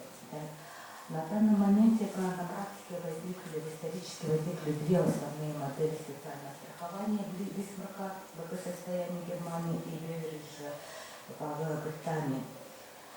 По теории социальной политики с точки зрения социологии, вы все знаете позитивизм, функционализм, новое право, то есть институционализм, марксизм, феминизм, социализм и постмодернистские общества, то есть если но у них в зависимости от своей теоретической парадигмы всегда являются некоторые основы. Например, позитивисты считают, что социологи должны представлять объективные, свободно от качественно раскрывающие данные. То есть это позитивные социологи предписывают диагноз и предписывают лечение социальной политики, дело социальных политиков – это научный способ решения социальных проблем. Функционализм считает, что государство действует в интересах общества, использует социальную политику для всеобщего блага, то есть социальная политика – это способ поддержания функционирования общества. Но с другой стороны, например, то есть зависимая противоположность этому марксисты считают социальную политику способом отстаивания капитализма интересов буржуазии, и поэтому любая социальная политика призвана служить только интересам капиталистов, то есть прикрывать, служить средством усиления рабочих для их дальнейшей эффективной, более эффективной работы. Чем больше ты их поддерживаешь, то тем больше, например, образование, поддержки, субсидий нужно для того, чтобы рабочие лучше работали, то есть обогащали капиталистов. Поэтому наука и социальная политика не должна, например, критически выявлять выявление социально-классового неравенства посредством исследований. Но из этих крайних зрений утверждают, что, например, люди должны иметь чувство ответственности, свободы для решения собственных проблем. Например, Чарльз Вуд говорил, что мы вообще не должны никаким образом поддерживать людей, и то есть не надо чрезмерно блага, поощряют порочные стимулы, то есть они поощряют безответственных людей. И чрезмерная зависимость от государства приводит к тому, что людям не нужно работать, не нужно ничего делать, и не могут просто получать и жить на субсидии, на зарплату, то есть не на зарплату, а на субсидии. То есть поэтому социальная политика должна быть минимальной и скрывать только самое это. Но не нужно, она не должна и никаким образом не должна помогать каким-то всем людям. Она должна быть не избирательной. Феминисты, например, считают, что рассматривают это как диспозиция ущемления прав женщин, гендерной политики, Интеракционизм считает, что даже исследования на микроуровне взаимодействия, то есть они должны понимать политическое поведение, понимать мотивы людей, почему они, например, почему они не хотят работать, например, почему они считают, что государство должно предоставлять им субсидии. То есть должны сначала понять мотивы, а потом предоставлять им льготы, например. То есть что люди с большей вероятностью будут действовать определенным образом, если их формируют, если их уже однозначно поставить стигму, то они уже не захотят. Например, были такие случаи, когда действия по социальной политике, мой очень хороший приятель, он учился в Японии, приехал в Монголию, и он теперь говорит, и посмотрел на бедных и решил создать программу для помощи бедным. Ну, он создал школу, создал интернат, тогда были еще люди, включали в конце 90-х годов, очень была массовая выход детей из школ, то есть родители не учились, не ходили в школу из-за бедности, они говорили, что мы не можем, у нас много образовал школу, нашел преподавателей, нашел спонсоров японских, которым описал очень плачевную ситуацию, где могло тех, кто живут на окраине города. Потом двое учеников не приходило в школу, потом он пошел и спросил, что он говорит, а у нас нет юрты. Но он пошел спонсором, нашел Японии, достал деньги и пришел, потом мы поставили, привезли эту юрту, поставили на Хашане во дворе. И что потом потом неделю пришел, юрта так и трудно, они говорят, а почему это такое, почему вы построили? Вы же должны были сами построить. Но вы же не доказываете, почему вы и это конца не наказываете.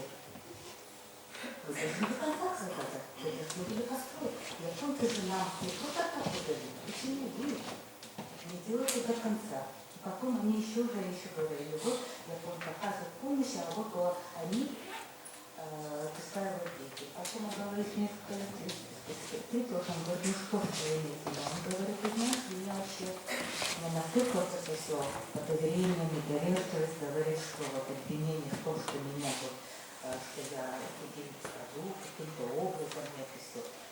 Это уже таким образом, если человек с точки зрения контрактизма, если человек воспринимает себя как такого отверженного, которому люди должны помогать, должны оценивать, то это, в свою очередь, предусматривает уже отношение к себе, как должному принимать помощь и требовать эту помощь.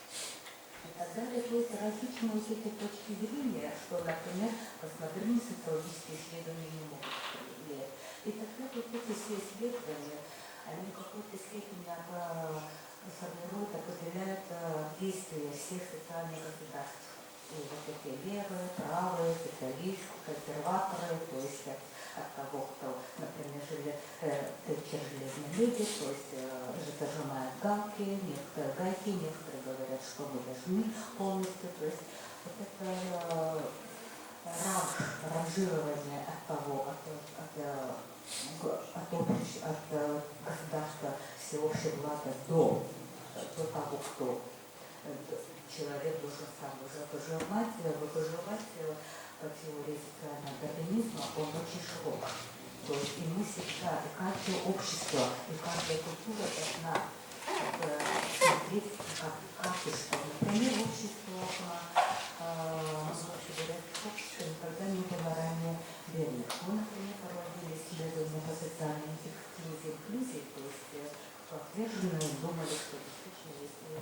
Но в традиционных обществах, когда мы видели во времена, как кого-то оказывается, что таких прямо вообще нуждающихся, голодающих, отверженных нет, потому что всегда существовала клановая система родственников, тех, кто нуждающие, помогали свои родственники, они каким-то образом всегда друг друга поддерживали, и вот такого какого-то вот термина отверженных, униженных, как отверженных, как бы не было. То есть вот всегда нужно с точки зрения этих всех этих, но всегда нужно учитывать контексты и культуральные изменения. с этим. Проблемы трудовой занятости поставили людей с ограниченными возможностями.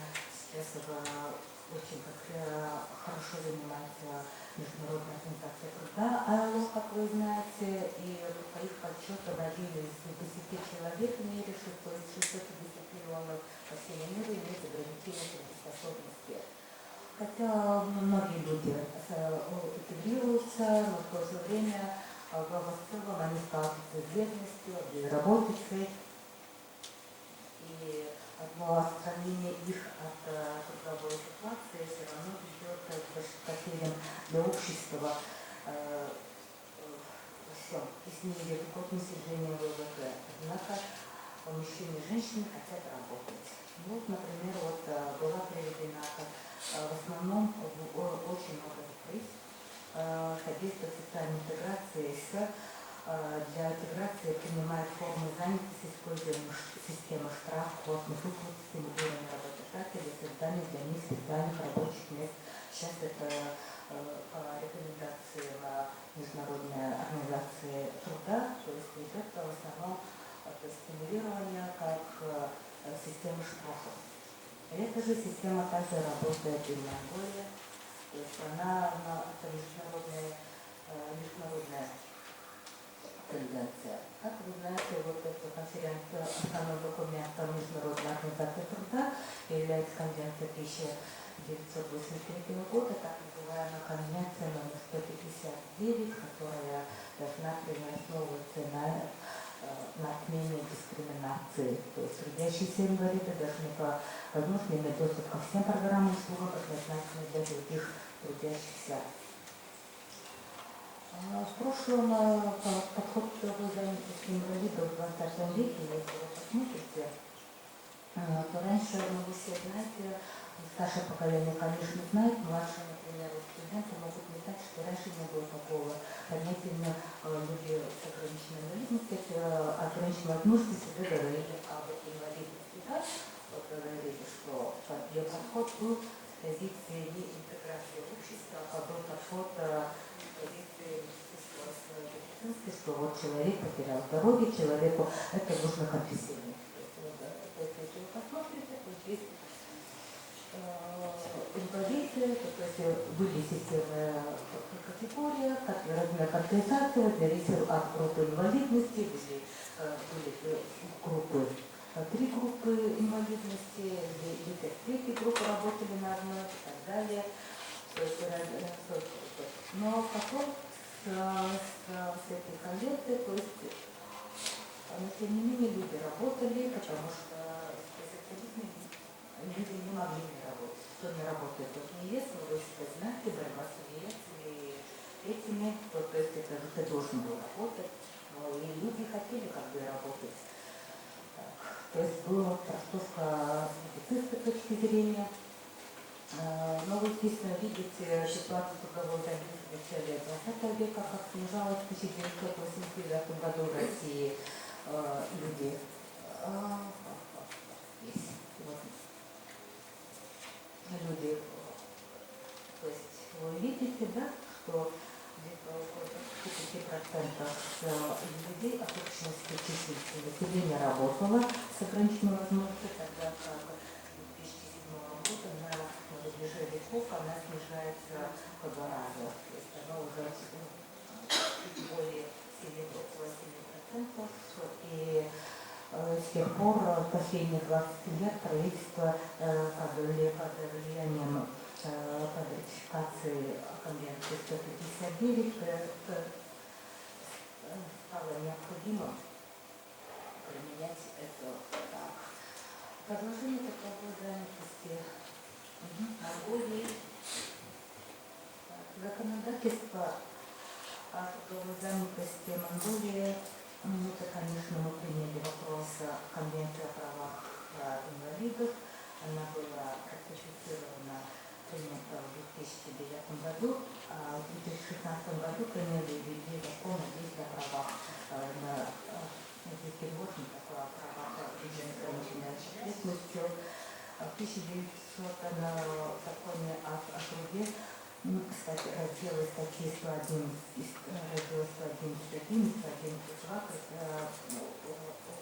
указывает, что предприятия организации с численностью работников 20 и более человек должны нанимать инвалидов на 4 и более должностях. Если не нанимать, то организация должна выплачивать штраф. Одна из последних инициатив была в 2021 году проекта «Работная вагонная» сотрудничает с Японской организацией международного сотрудничества «Джайка» для запуска проекта укрепления системы поддержки трудоустройства людей с инвалидностью. Здесь на картинке прям пример того, что люди учатся, они ездили в Японию на инструктаж, на учебу, как обучать людей с ограниченными на инструкторами были. По данным статьям Кома 2018 год в стране было 3,3% от общей численности населения. На 2021 год она уже увеличилась на 5 тысяч человек. И в целом по стране трудоустроено 13 629 человек, но предполагается, что скоро, или скоро должны работать центры развития для людей с инвалидностью, центры, специальные центры. Научно-исследовательский институт труда и социальной защиты при министерстве организовало в 1918 году изучение занятости людей с ограниченными возможностями, цели изучения реализации этого статьи закона о труде, улучшение регистрации закона о определении возможностей изучения трудоустройства людей. В случае полной реализации смогут работать 19 тысяч человек, смогут работать в 5 тысячах организаций и смогут получать более, то есть где-то около 30 тысяч человек будет трудоустроено. Если вы посмотрите, из них было 94, то есть, если вы посмотрите числа, то из них, как вы видите, составляют около 94 тысячи, составляют людей, которые беспособно работают. Если эта конвенция, то есть если в случае полностью удовлетворения закона будет работать по 30%, около 30 тысяч человек, то есть 1/3 людей с ограничениями будет трудоустроена. Исследование показало, что последнее состояние на сентябрь 2016 года, но все пор, понимаете, было все это не пандемия, то есть и все же данные, то есть еще только такой год, но еще списывали на пандемию, на эпоху, когда вообще они были не трудоустроены. До 14,5 тысяч организаций с численностью работников 25 и более людей, то есть из них и решили вылечить около 5 тысяч людей с ограниченными возможностями трудоустроены. По форме расследований были 50% половина была частными, 40% около 40 государственными, 10% с иностранными инвестициями. Так, 10% это малое число, но учитывая то, что организации с иностранными инвестициями очень не так уж много, но у них стоит очень большое, что вот они должны, обязаны учитывать. То есть существует специальная программа на Аютакоре, там, где идет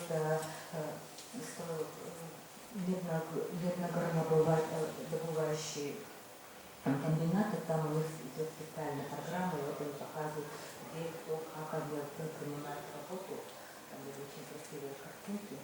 Вот. Здесь вы видите, что из этого только 273 организации выплатила фонд поддержки, то есть штрафы, система штрафов и не работает полностью, и этот закон, в принципе, не так уж хорошо и работает, к сожалению. Из них те, кто работает, 46% принимает на работу инвалидов, 29,9% оплачивают соответствующие должности, не выполняют положение закона. Только в 2 из 3, около 60% обследованных организаций имели пандусы, но большинство из них не имело нестандартные пути, которые невозможно ехать. Что касается подготовки работников с инвалидностью, находится на относительно хорошем уровне, как они сами оценили, но организации, выяснилось, что организации никогда не обращалась к людям с ограниченной возможностью с целью трудоустройства или не могут их устроить. Они сказали, что вообще только заинтересованы, потому что они не могут платить. И люди организации, 2/3 закона организации знают об этом положении, но не применяют его. Честно, причитанное заведение 3/4 никогда не преследовали работу с людьми образованием. Информация о поддержке, получаемая от государственного приема на работу и безграничной техники, есть неоспорно для организации, выполняющей закон. Это является одной из причин вредности применения закона. Статьи по инвалидности 34% имеют физические недостатки, другие недостатки, 94% в основном являются наемными. В основном они все имеют трудовой договор. Было замечено, что хотя прошлые граждане вполне желание работать, негативное отношение к обществу окружающих ослабляет их мотивацию. Таким образом, все ОВПШ, то есть семья, если мы посмотрим, какова теперь социальная политика Монголии по отношению к людям с трудовой ограниченной. То есть, хотя формально у нас наблюдаются подвижки об обучении, об эффективности, о том, что это надо делать, но на деле эта ситуация оставляет желать лучшего. И люди до сих пор еще считают, что этих людей не то, что есть старая модель политическая, то, что люди раз ты не здоровый, а ты не можешь работать. То есть отношения, то есть инвалид, здоровый, нездоровый, или все публичные дискурсы, все еще не имеют места быть, и не имеют все международные конвенции, что постоянно есть, когда они пытаются действовать, но мы видим, что небольшое количество всего еще оставляет работать, но даже из всех этих теоретических, наверное, мы пытаемся, из Монголии мы пытаемся повторять функционалистические парадигмы, но на деле она всегда работает так, как мы хотели.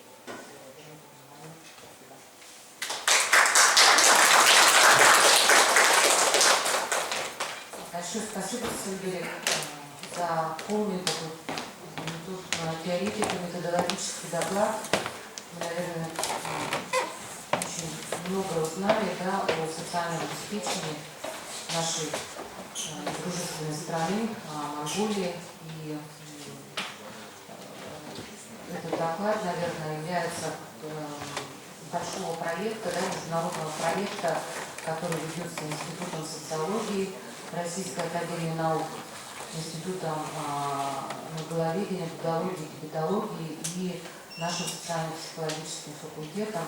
И надеемся дальше, что вот этот международный проект выльется в научные статьи и, наверное, в те решения, которые помогут потом жителям нашего региона, нашей страны, в Монголии, решать те проблемы, которые перед нами стоят.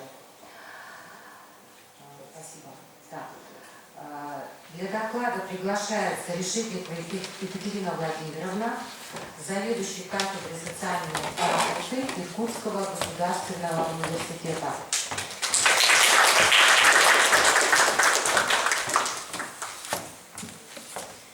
Добрый день, уважаемый президиум, уважаемые участники конференции.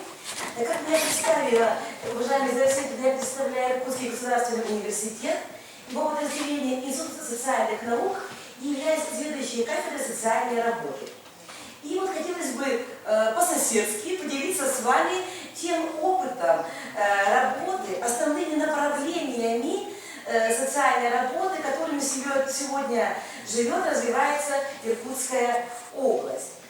Прежде всего, хочется отметить, что сегодня мы переживаем с вами особый период развития социальной работы, социальной сферы, да, поскольку он связан с тем, что технологии социальной работы переориентированы на кризис-интервентные формы работы, то есть на вмешательство, острое, быстрое реагирование на те многочисленные трудные ситуации, которые сегодня мы с вами наблюдаем и оказываемся в них. Вот. И, в частности, сегодня ведущим министерством, которое реализует сегодня социальную политику региона, в Иркутской области является Министерство социального развития, опеки и попечительства Иркутской области.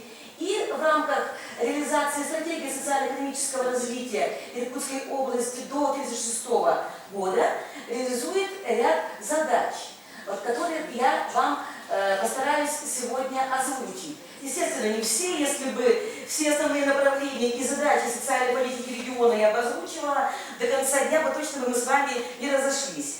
Поэтому отмечу ключевые направления, ключевые формы, на которые сегодня социальная политика в Иркутской области, в частности, направлена. Вы видите на слайде сейчас структуру министерства, которому подведомственно 122 управления и учреждения, и из которых меры поддержки социальной и социального обслуживания оказывают 10 единиц учреждений, социальные выплаты 1 единица учреждения и иные, так сказать, выплаты. Хочется отметить, что сегодня создаются, в связи с той сложной ситуацией, которую мы с вами знаем и которую я отмечала, новые учреждения социальной защиты, социального обслуживания. В частности, вы видите на слайде организацию в 2022 году единого центра обслуживания в сфере социальной защиты населения, опеки и попечительства. Сегодня мы тоже переживаем реформу, одну из реформ социальной защиты в последнее время, когда мы помним с вами, что детские дома из сферы образования перешли в социальную защиту, и сегодня это развивающийся центр помощи семье и детям. Сегодня же дома-малютки, дома ребенка в разных регионах по-разному также переходят из медицинской сферы в сферу социальной защиты. И вот в Иркутской области есть опыт. Зачитывать слайд я не буду, вам он представлен. Хочу сделать акцент на реализацию такой сегодня инновационной, интересной технологии социальной работы, технологии социального контракта. Когда практически любой гражданин, желающий, может получить государственную субсидию для реализации своей бизнес-идеи, своей какой-то стратегии. Начиная от закупки, например, оборудования до своей парикмахерской, до покупки, я не знаю, лошадей на ферму для организации, например, ипотерапии, для реабилитации детей с ограниченными возможностями здоровья. Так вот, в Иркутской области очень большой опыт и показатели реализации социального контракта за последнее время. Данные меры, они помогли снизить действительно проблему бедности, и технология социального контракта помогает действительно комплексно подойти к решению проблемы бедности. И данная технология социального контракта позволила, благодаря, опять же, реализации, как я отметила, своей бизнес-идеи, своей стратегии, увеличить собственные доходы. Очень, так сказать, много внимания ведущее Министерство социального развития уделило именно такой, знаете, точечной работы с муниципальными образованиями в Иркутской области по реализации социального контракта. Не секрет, что, безусловно, людей, желающих реализовать свои бизнес-идеи, в принципе,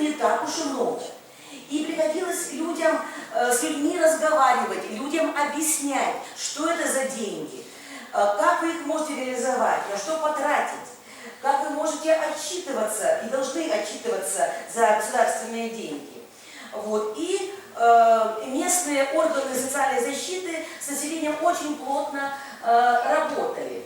Повышали вот активность граждан, как вы видите, реализованы тиражирование опыта, реклама этой технологии в рамках областных выставок, форумов. Вот у нас традиционно замечательная выставка проходит, посвященная Дню семьи, «Мир семьи, страна детства».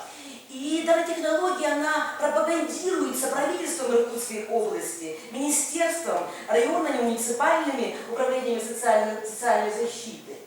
Вот. И надо сказать, что специалисты по социальной работе, вот как вы видите на слайде, проводят большую работу, как я в принципе уже отметила, да, работают с управлениями социальной защиты, с их руководителями, которые в свою очередь проводят огромную работу с гражданами. Проводятся региональные конкурсы лучших практик по реализации технологии социального контракта.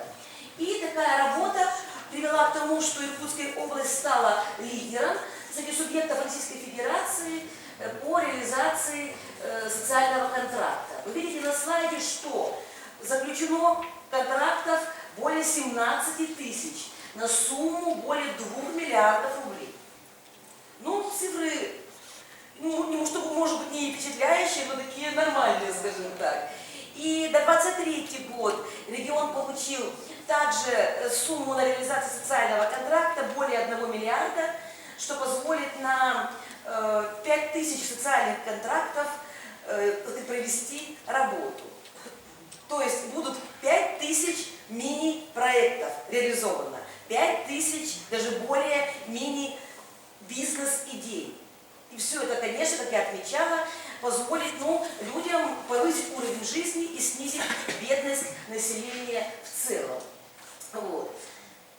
Население в целом.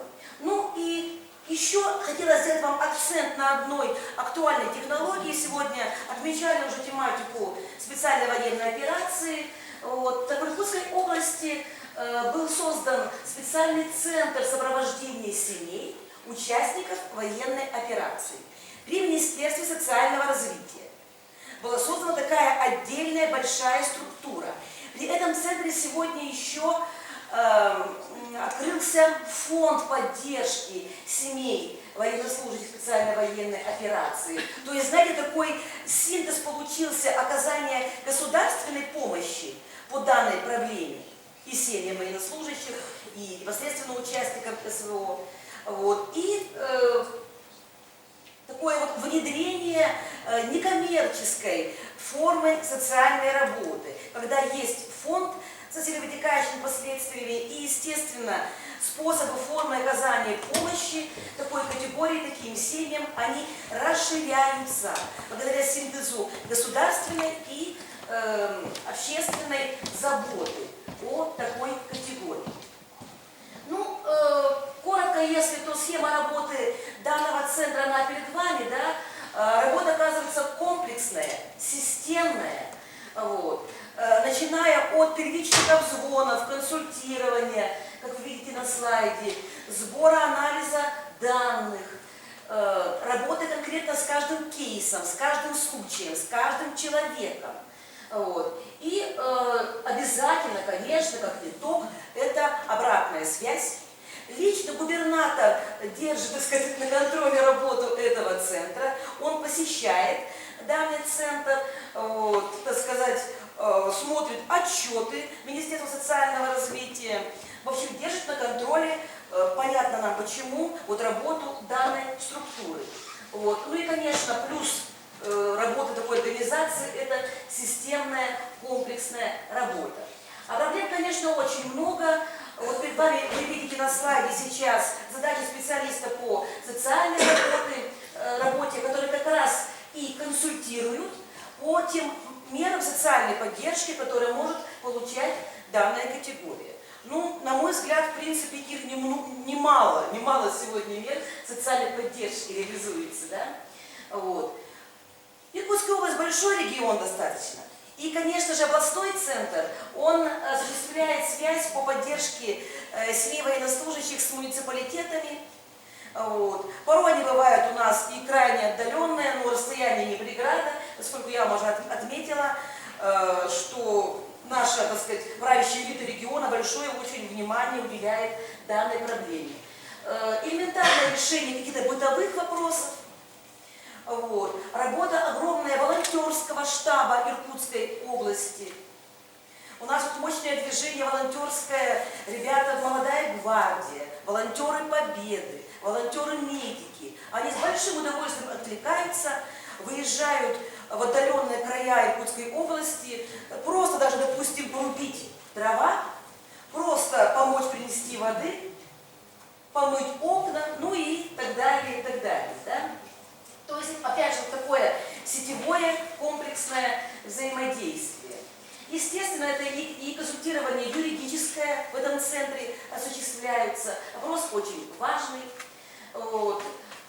Очень много проблем возникает за оформлением тех мер поддержки, о которых я сказала, что их немало, но порой не каждая семья знает, на какую меру социальной поддержки она имеет возможность и как ее получить. Потом, естественно, такая правовая помощь, правовое консультирование оказывается вот таким центром поддержки семей СВО. Ну, безусловно, устные консультации по вопросам разных отраслей права. Жилищного, трудового, гражданского и так далее. Естественно, в этом центре осуществляется психологическая помощь. Как без нее, да? Вот. Много было, опять же, благодаря губернатору закуплено такого оборудования для психологов, которые могут проводить интересные разные индивидуальные беседы, личностные тренинги и так далее. То есть очень большой вот блок помимо социальной, юридической, еще и психологической работы. Вот. Большая работа проводится данной организацией структурой в социальных сетях. Все известные социальные сети, так сказать, каналы, данные специалисты работы центра, Минсоцразвития информируют о себе, о своих координатах, о своей технологии работы, вот, о том, что есть такая возможность проконсультироваться. Вот. Ну и, безусловно, деятельность данного центра и данной технологии сегодня по реализации помощи новым объектам социальной работы, которые появились у нас с вами, да, вот, является такой вот важной вехой сегодняшней социальной работы и страны, и Иркутской области. Вот, проводится очень большая, как на слайде вам видно, методическая работа вот, со стороны психологов, проводятся разные встречи специалистов, разные встречи волонтерских организаций, директоров социальных учреждений. Вот, то есть большой плюс, конечно, почему я вот акцент на это делаю, вот такое развитое межведомственное взаимодействие, вот, которое, в принципе, по данным социологических исследований позволяет сделать выводы, что большая часть вот такой категории семей военнослужащих действительно вот, получают должное количество помощи, услуг от государства, региона и так далее. Вот.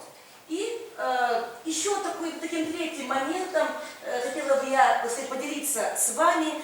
Для нас не секрет, что в социальной сфере очень большая проблема стоит, проблема кадров, подбора кадров, квалификации кадров. Вот. Все ли студенты после окончания социальных вузов идут работать в социальную сферу? Вопрос большой и трудный. Вот. И поэтому у нас в регионе реализован такой проект, который мы гордимся. Вот, называется он «Путь в профессию». Вот вы видите наш Иркутский госуниверситет, социальных наук институт, правительство Иркутской области и учебно-методический центр – это одно из подразделений Министерства социального развития. Что это за проект, если очень коротко, да? Он под собой подразумевает в качестве главной задачи интеграцию достижений социальных наук в практику учреждений социального обслуживания. То есть студенты находятся в организациях, учреждениях социального обслуживания не в ходе практики, предусмотренной учебным процессом, а круглогодично. Круглогодично путем реализации разного рода проектной деятельности совместно со специалистами учреждений, реализации практикоориентированных курсовых работ и курсовых проектов. Проводятся конкурсы, у нас, вы видите, да, на слайде, конкурсное движение. Конкурсы именно с коллегами из социальных учреждений. То есть мы живем, так сказать, не в отрыве от наших коллег-практиков, от социальных учреждений. Мы интегрированы в их жизнь. И они интегрированы в жизнь Иркутского госуниверситета, например. Они участвуют и, конечно, в реализации лекционных, практических занятий, участие в конференции и других дискуссионных площадках, которые проводит социальный научный институт, конечно, ну и в целом Иркутский госуниверситет. Вот. Вы видите, что проводятся карьерные марафоны, разного рода практики исследовательские. Обязательно совместно студент, специалист учреждения. Обязательно. Вот такое совместная такая деятельность. Вот. Ну, это вот перед вами мероприятие, да, которое в рамках нашего проекта «Под профессию» мы реализовываем. С первого курса ребята встречаются с директорами учреждений. И в онлайн-формате, и в очном формате. Со специалистами управления Министерства социального развития. Они знают все студенты в лицо нашего министра. Вот. Он с ними беседует, направляет их. Вот. Проводятся разные ознакомительные экскурсии, конкурсы. Я не буду перечислять, вот на слайде вам видно. Совместные семинары обязательно. И студенты, и специалисты, будущие специалисты по социальной работе, то есть наши студенты. Подчеркиваю, совместные семинары. Очень такие, знаете, интересные и важные формы работы, которые по итогу, после 4 лет обучения, да, мотивируют студентов прийти туда, куда их уже знают. Они знают, что их ждет, и знают, с чем студенты на практике уже после окончания будут иметь дело. А то, как у нас, как правило, в практике, вообще, в принципе, в жизни принято, да, забудьте, чему вас научили в ВУЗе, вот, да, учитесь по-другому работать у нас. Нет, такого, конечно, не должно быть. Все должно быть интегрировано, и практика без теории, она невозможна, да. Вот. И когда с первого курса студенты знакомятся со специалистами, когда они, еще раз повторюсь, понимают, чем они будут заниматься по выходу из учреждений, конечно, они охотно идут работать именно по той специальности, которую получил в ВУЗе, но в частности это специалисты по социальной работе на моей кафедре в нашем институте, одно из направлений. Вот. Ну, это тоже своего рода такая гордость, разные проекты исследовательские делаются в рамках данного проекта «Путь в профессию». Вот. Специалисты проводят в учреждении такие интересные вебинары по разным темам. Например, социальная реабилитация инвалидов, я не знаю, да? Вот. Не я читаю лекцию, которая по факту я не работаю с инвалидами, у меня другая профессия, преподаватель высшей школы. Я привлекаю к чтению специалиста, который занимается социальной реабилитацией инвалидов. И мы совместно, я теоретик и специалист-практик, со студентами объясняю, рассказываю, что значит действительно социальная реабилитация инвалидов. А еще если это занятие не в стенах вуза, а в учреждении, в социально-реабилитационном центре, это двойной просто эффект. Двойной эффект. Вот.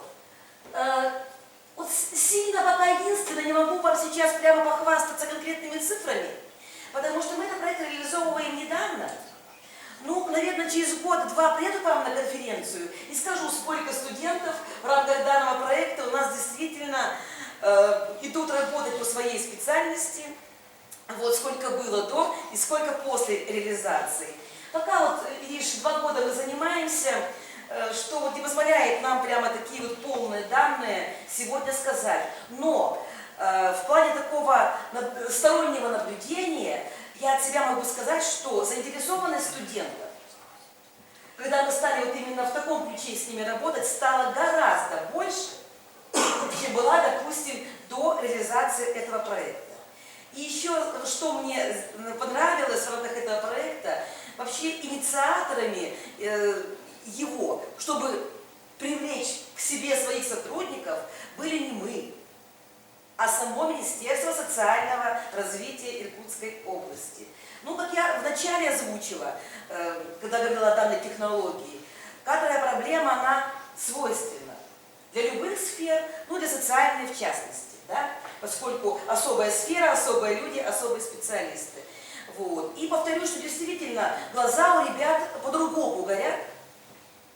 Понимание социальной работы, социальной защиты стало совсем иное, чем было на первом курсе, когда они поступили и говорили, что вот я буду урны из-под бабушек вытаскивать. Совсем нет, конечно.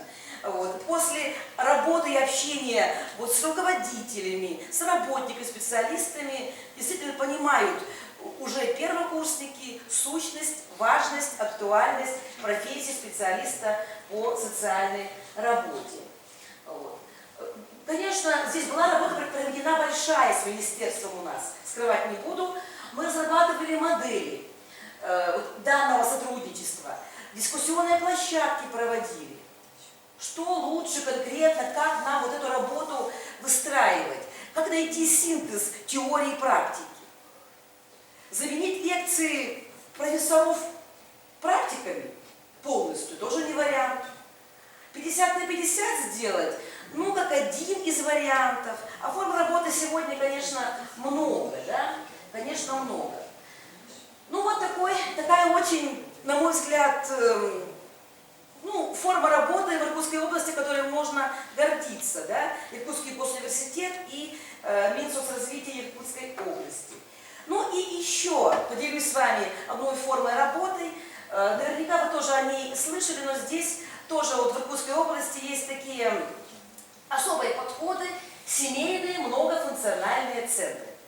Все мы знаем и пользовались с вами услугами обычных многофункциональных центров, а тут семейные, да, многофункциональные центры. В Иркутской области 4 муниципальных образования стали пилотными, в которых появились вот такие новые учреждения. Действительно, они новые. Вот. Долго можно говорить о задачах семейных МФЦ. Просто я вам скажу в одной фразе, что любая семья за любой помощью может сюда обратиться. И вот вы знаете, мы провели социологическое исследование в Байндаевском районе, одна из территорий, как раз в которых были созданы семейные МФЦ. Вот, провели исследование среди населения, насколько они считают актуальным и важным вот работу такой структуры, совершенно новой формы работы. И вы знаете, данные такие очень были интересные в том плане, что действительно простые жители, люди Байндаевского района считают, что такая структура нужна и понимают, с какими проблемами эта семья, например, может обратиться в семейный МФЦ. Вот. Пока эта форма в качестве такого, знаете, пилотной технологии существует у нас, но вот в Иркутской области в рамках 4 муниципальных образований неплохо она реализуется. Время покажет, так сказать, какое развитие будет дальше у семейных многофункциональных центров. Ну вот таким образом, очень коротко я вам представила основные направления, такие вот современные проблемы, технологии, которыми, так сказать, дышит сегодня Иркутская область. Вот. Надеюсь, вам было интересно, информативно. Спасибо большое за внимание. Поздравляю вас с наступившим праздником, замечательным и важным. Мы еще с вами как минимум дня 3 можем праздновать. И в понедельник плавно перейти в празднование не менее замечательного праздника Дня России.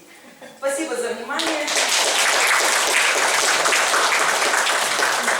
Спасибо большое, Катерина Владимировна.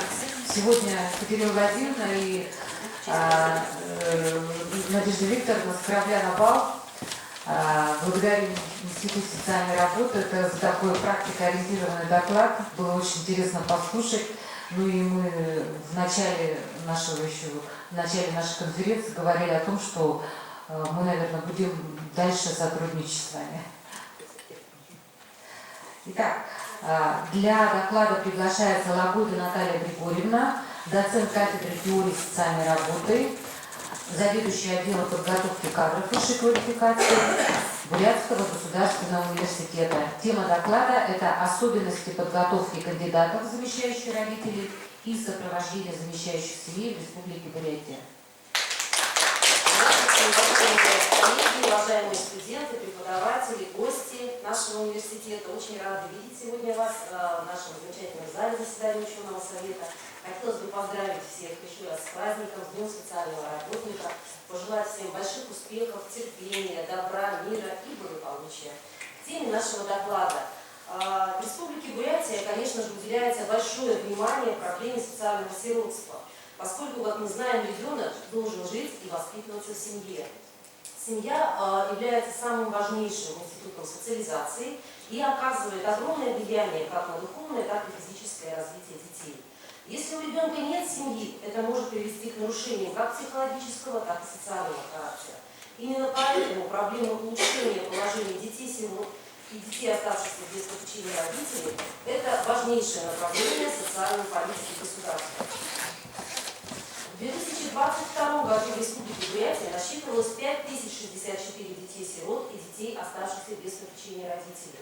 Это примерно 2% от общего количества детей в нашей республике.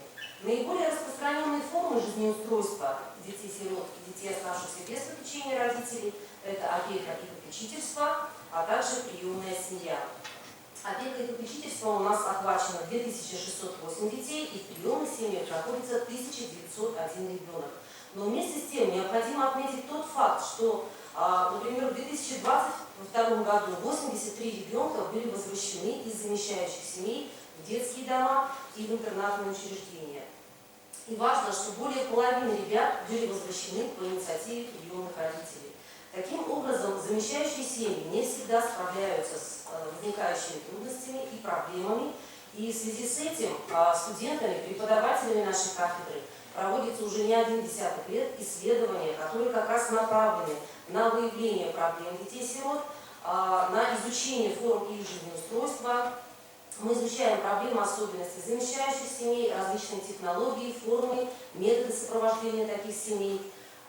И вот было проведено это исследование, уже не первое исследование, мы проводили также исследования семей совместно с Институтом онкологии, иммунологии и тибетологии. Но вот конкретно это исследование, которое было проведено силами наших преподавателей и студентов, показало, что действительно проблемы замещающих семей очень сложные. 87% испытывают трудности в обучении и социализации детей. Конечно, ребятам по сравнению с детьми из обычных семей учиться намного сложнее. Страдает у них мотивация, не хватает самоконтроля, нет представления о своей социальной роли и нарушено социальное взаимодействие. Очень высокий процент, это 83% проблемы состояния здоровья приемных детей. Каждая вторая семья имеет ребенка с задержкой в развитии, с неустойчивым вниманием, слабой памятью, слабым развитием мышления и низкой эрудицией. Далее, конечно же, отметили проблемы с особенностями поведения таких детей. Можно выделить проблемы эмоционально-психологического характера, с которыми сталкиваются родители, такие как отсутствие контакта с ребенком, высокий уровень требовательности к ребенку, отсутствие сотрудничества, нетерпимость родителей и непримиримость к ошибкам ребенка. Также очень часто встречаются конфликты в этой семье, конфликты по вопросам учебы. Преподаватели не всегда идут навстречу приемным семьям и не всегда учитывают особенности приемных детей.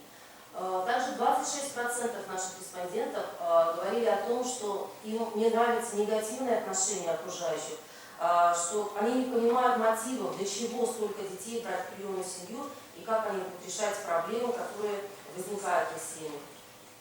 Также был проведен опрос экспертов, которыми выступили специалисты отдела по работе с семьей, и детьми республиканского государственного учреждения Центр социальной поддержки населения. Здесь вы видите те предложения экспертов, которые как раз они нам озвучили для того, чтобы совершенствовать деятельность именно школ и служб сопровождения замещающих семей. Это совершенствование программ сопровождения замещающих семей. Необходимо подходить дифференцированно к отбору групп школ замещающих семей, привлекать специалистов различного профиля, разнообразить формы юридической, социальной, психологической и педагогической помощи для замещающих родителей. Значит, по мнению экспертов, все-таки базой успешного функционирования приемной семьи является правильный подбор и подготовка кандидатов в замещающие родителей.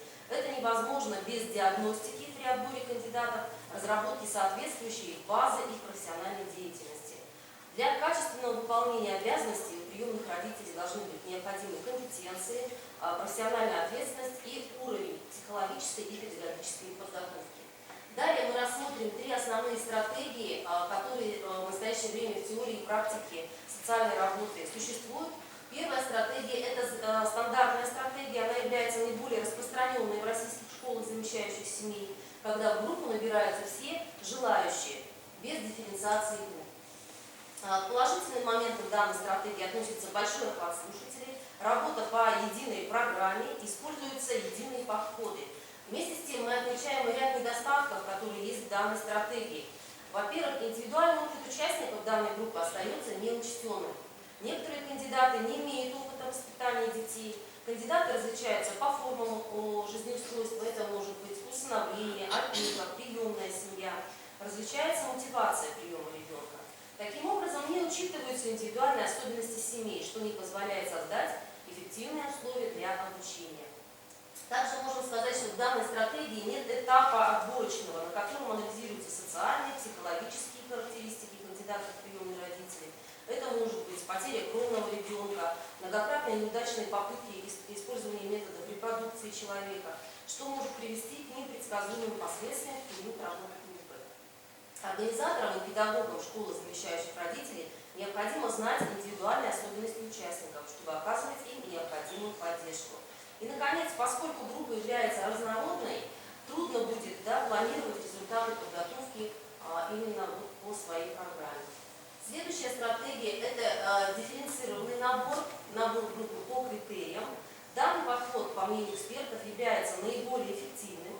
Он позволяет учитывать индивидуальный опыт, потребности участников группы. Но набор группы по отдельным критериям не может гарантировать однородности. Кандидаты могут отличаться как по социальному статусу, как по материальному достатку, так и по мотивации.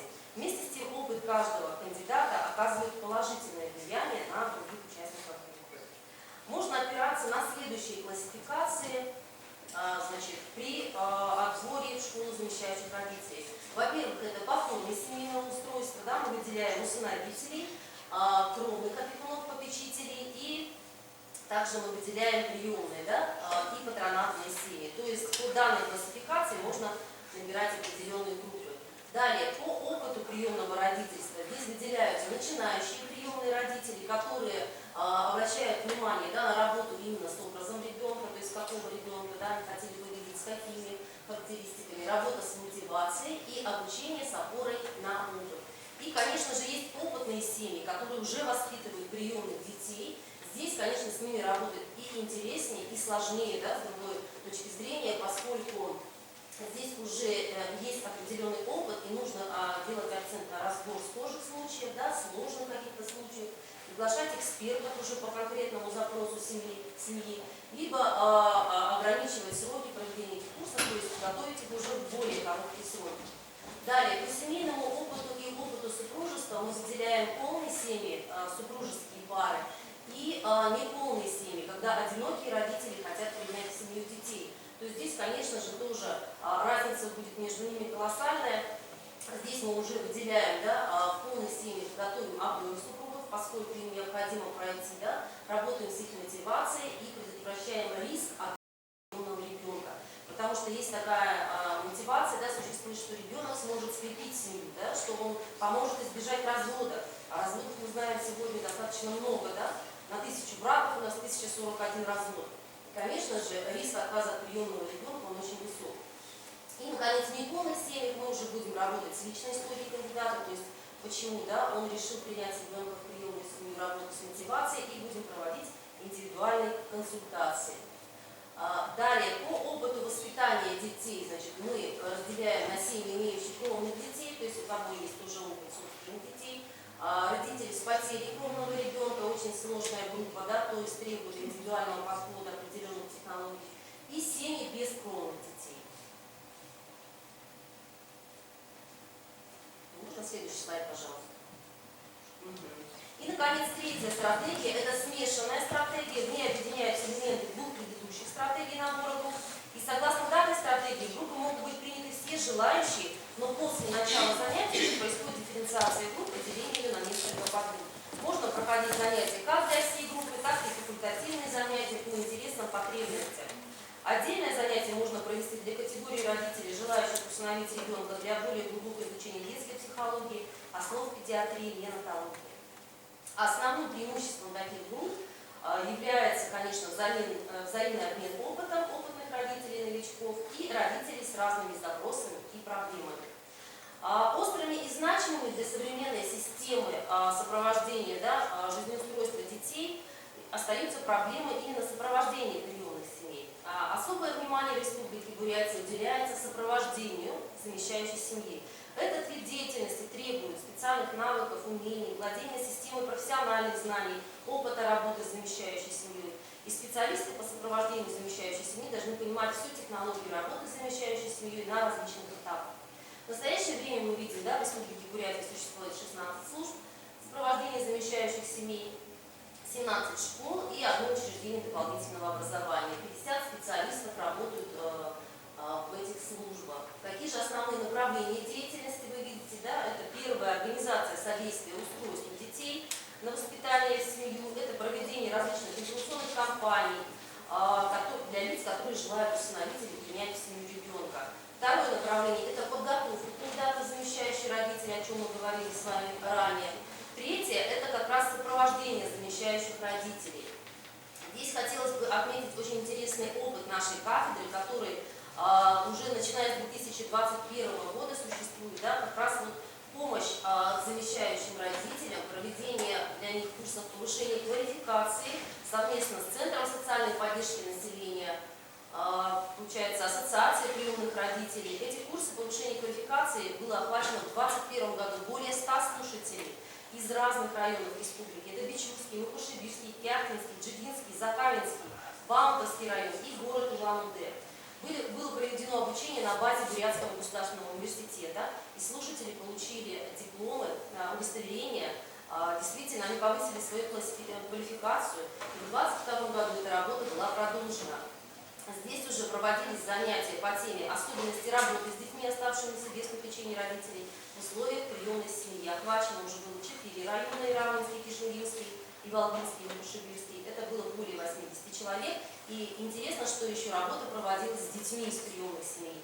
40 детишек были охвачены работой данного проекта.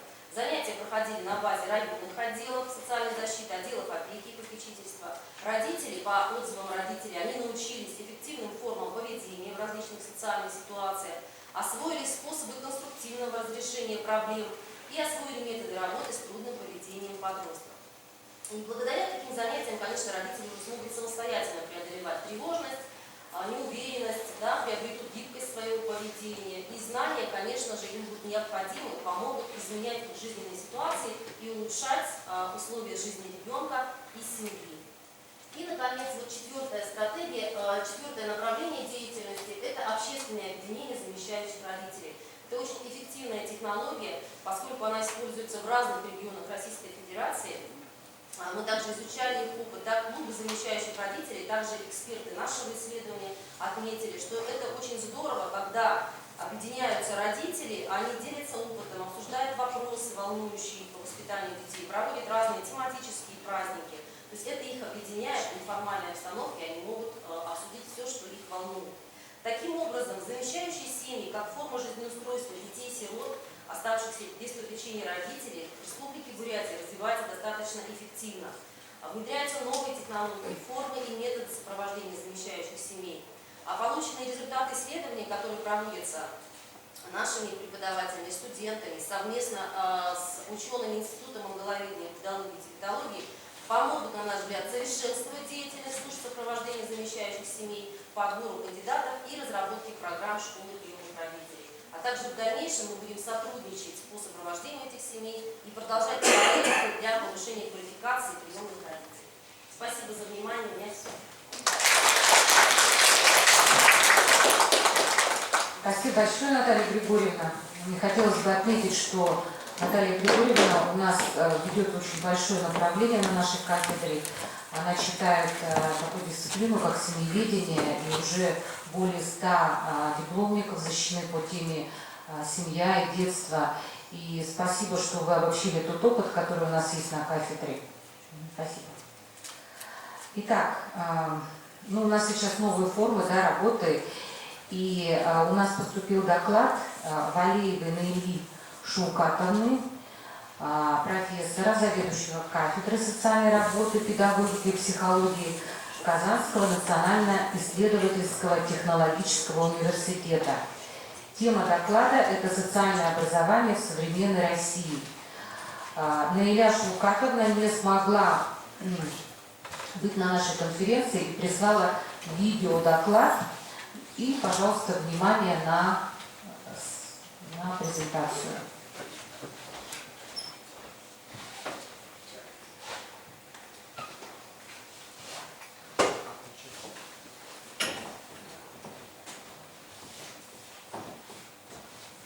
Здравствуйте, уважаемые коллеги! Очень рада приветствовать вас всех на конференции, посвященной проблемам социальной безопасности и социальной защиты населения. Сегодня эти проблемы получили особенно актуальное звучание, и я уверена, что наша конференция сумеет найти новые подходы к их решению и предупреждению возможных угроз. Мы все с вами прекрасно знаем, что благополучие отдельного человека и общества в целом – это основная цель социальной работы. Но достигнута она может быть только усилиями специалистов, обладающих высокой степенью профессионализма. Именно поэтому сегодняшнее мое выступление посвящено социальному образованию, проблемам, с которыми оно сталкивается, и перспективам его развития в нашей стране. Социальная работа как вид профессиональной деятельности появилась в нашей стране более 30 лет назад. И это привело к необходимости создания системы профессиональной подготовки специалистов социальной работы. И если в конце 90-х годов в образовании делалась ставка на знания, умения и навыки, то с начала 21 года, века, образовательный результат стал планироваться как система компетенций, необходимых для успешной реализации профессиональной деятельности. Это было связано с тем, что традиционная знаниевая парадигма уже исчерпала свои возможности и не соответствовала высокой динамичности всех сфер социальной жизни. Как считает известный педагог Б.Д. в наше время происходит утрата до известной меры четкости и завершенной очерченности профессий. Возникает гибкость мира труда, теряется идентификация устойчивых специальностей, а сами они приобретают характер динамичных, краткосрочных пакетов компетенций. То есть на место устойчивой профессии приходит динамичная профессиональность. Таким образом, профессионал, получивший высшее образование, не обязательно будет всю жизнь трудиться в соответствующей области. Изменения на рынке труда могут заставить его сменить профессию. Именно в этом случае наличие универсальных компетенций позволит ему с небольшими затратами времени и энергии освоить новую специальность. Несмотря на отличия между двумя парадигмами образования, компетентностной и зубовской, важно отметить их преимущества. Как считает тот же Байденко, квалификации и компетенции не противопоставляются друг другу, а представляют собой различные аспекты личностной деятельности потенциала. Сходной позиции придерживаются и другие ученые, Авакумова, Попова, которые говорят, компетенции шире традиционно понимаемых знаний и умений. Однако компетентностный подход не следует противопоставлять знаниевому подходу. Компетентностный подход противостоит не знанию, а распространенной иллюзии, что запомненное выученные есть знания. Таким образом, компетентностная парадигма образования не отрицает важности знаний, умений и навыков. Более того, она базируется на них.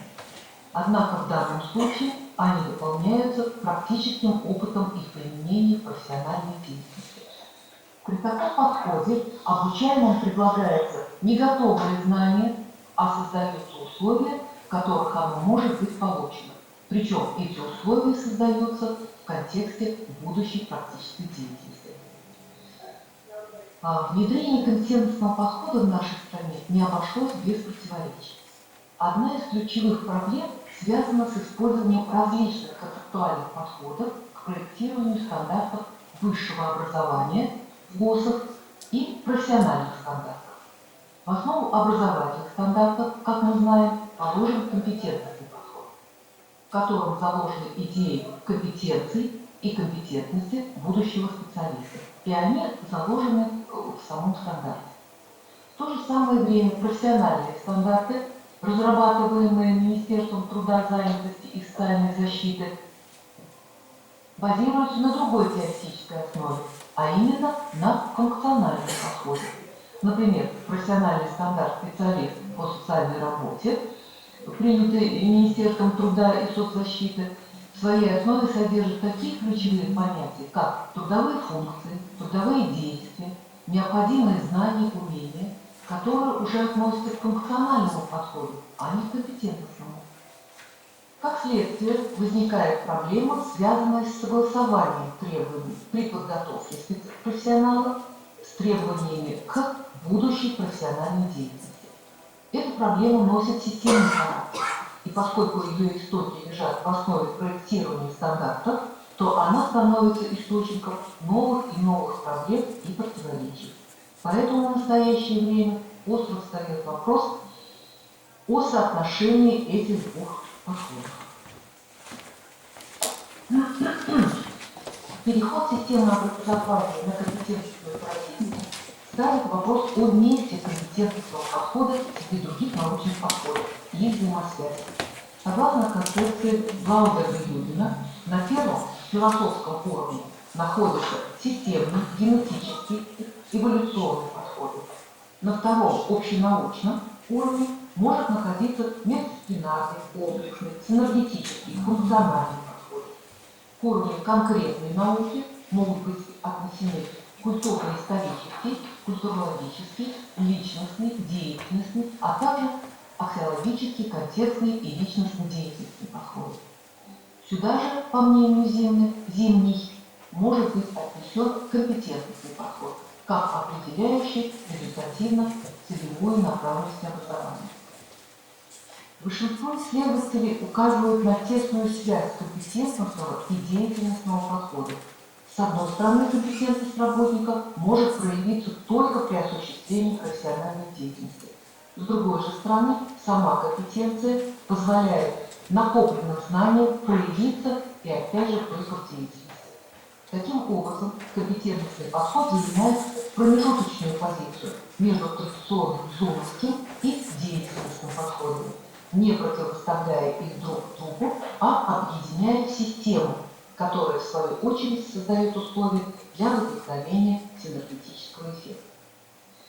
Для соотнесения функционального и компетентностного подходов, используемых при разработке профессиональных и образовательных стандартов, на наш взгляд, может быть использована категория деятельности. Вместе с тем, профессиональная деятельность слишком широкое понятие, в котором растворяются отдельные компетенции. Поэтому для оценки уровня развития той или иной компетенции целесообразнее изучить отдельный фрагмент деятельности, который назовем функцией, и в которой эта компетенция ярко проявляется. Таким образом, выделение функций деятельности социального работника позволяет не только изучить его профессиональную деятельность, но и дает возможность разработать систему оценки уровня развития компетенции. То есть создает возможность соотнесения как стандартов образовательных, так и стандартов профессиональных стандартов. Кроме того, использование функционального анализа профессиональной деятельности позволяет найти точки соприкосновения между компетентной моделью специалиста и профессиональным стандартом. Для того, чтобы процесс подготовки социальных работников был эффективным, необходимо четко сформулировать его цель, то есть составить модель функций будущей профессиональной деятельности. Проблема выделения функций социального работника является весьма сложной. В частности, это связано со спецификой деятельности. Социальная работа находится на стыке множества социономных специальностей. И, как следствие, специалист должен уметь выполнять весьма значительный и разнообразный круг обязанностей. По мнению Шмелевой Натальи Борисовны, функциональная природа социальной работы проявляется в том, что она представляет собой один из самых многоплановых и трудоемких видов профессиональной деятельности. Социальный работник осуществляет все многообразие функций организации, координации, обеспечения поддержки как психологической, так и физической, правовой и административной помощи, коррекции и другие. Для решения этой проблемы мы предлагаем использовать иерархическую модель функций деятельности социального работника, основанную на иерархической модели, которую предложил в свое время академик Шапоров. Он выделил 3 уровня функций: целевой, высший уровень, социально-психологический, средний уровень и оперативный, нижний уровень, каждый из которых подчиняется вышестоящему. С позиции системного подхода к деятельности социального работника мы предлагаем выделить несколько большее число этих уровней, они представлены на слайде. На вершине иерархии находятся ценностные функции, которые определяют смысл данной профессии и ее роль в обществе.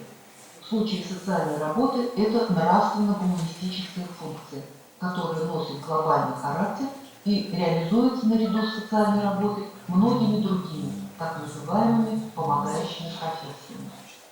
На втором уровне иерархии находятся целевые функции, которые определяют содержание основных целей профессиональной деятельности при реализации ценностных функций, а все ниже лежащие группы функций подчинены им.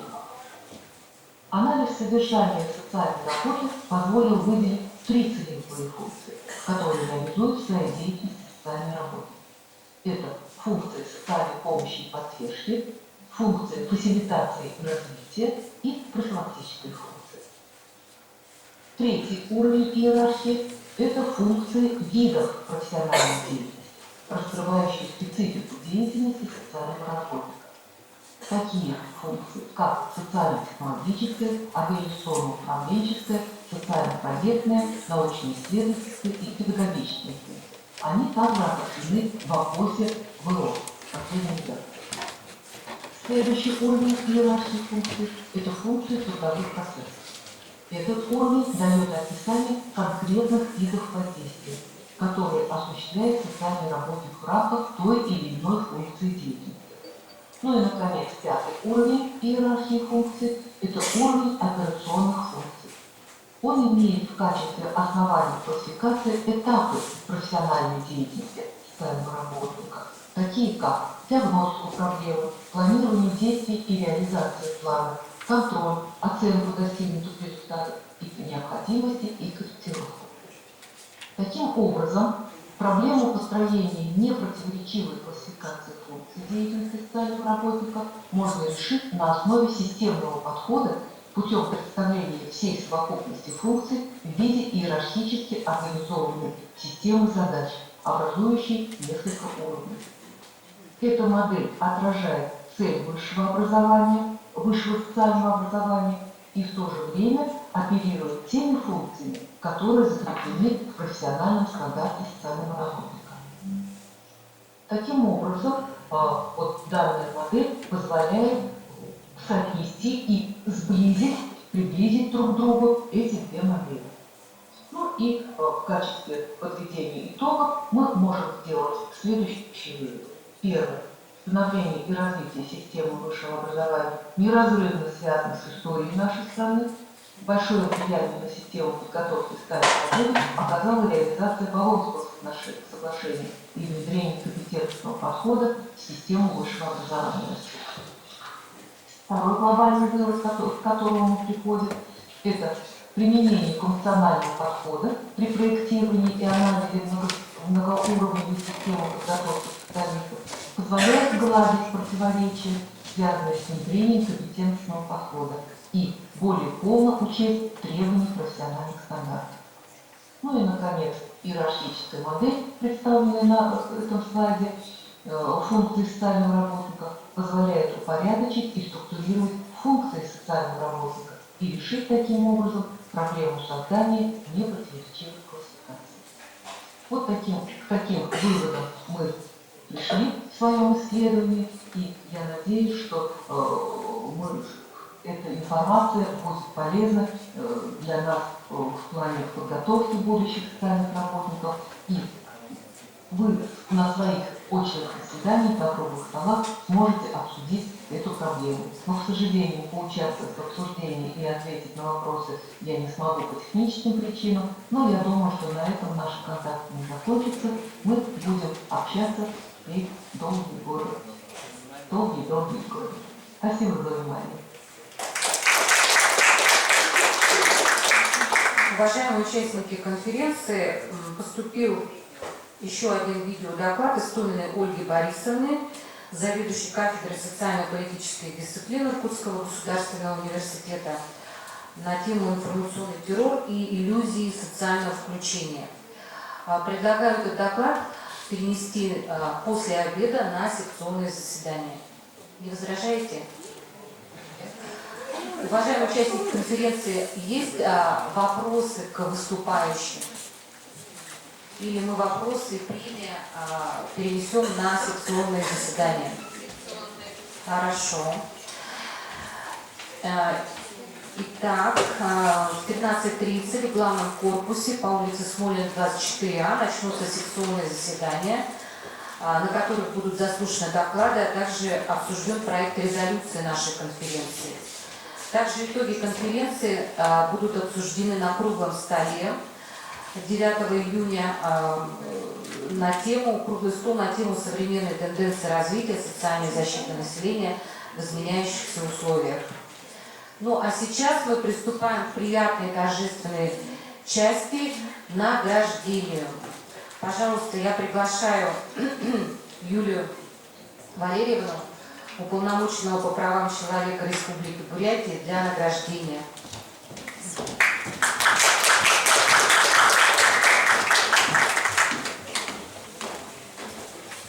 Еще раз добрый день. Все немного устали, чуть-чуть займем еще времени.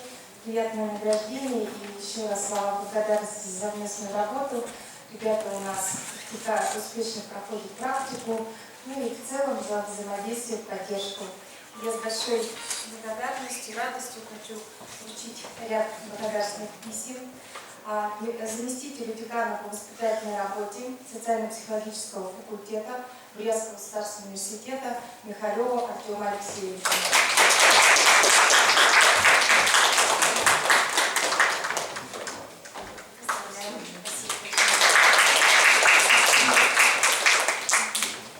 Благодарственное письмо вручается лаборанту кафедры теории социальной работы Бурятского государственного университета Матвеевой Екатерине Алексеевне.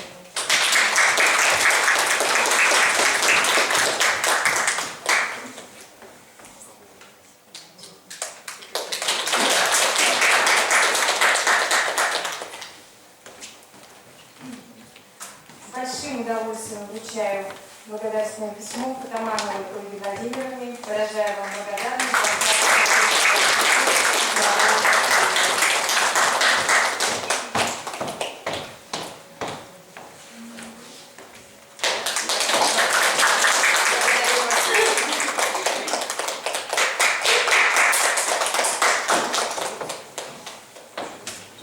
благодарственное письмо вручается преподавателю кафедры общей социальной психологии Бурятского государственного университета Анатолию Валерьевичу Белоусову.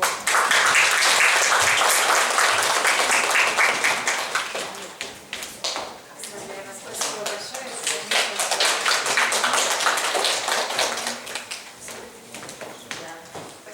С большим удовольствием хочу вручить благодарственное письмо Надежды Сергеевны Антоновны за совместное плодотворное сотрудничество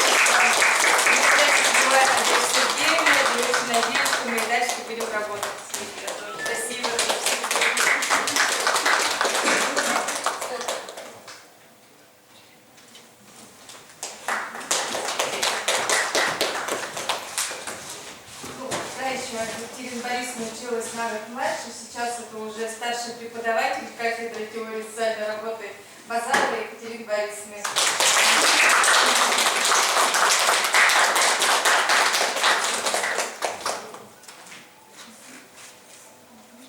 Ну, сейчас тоже не менее важная аудитория, это наши студенты. Благодарственное письмо вручается Багировой Айсель Субхановне.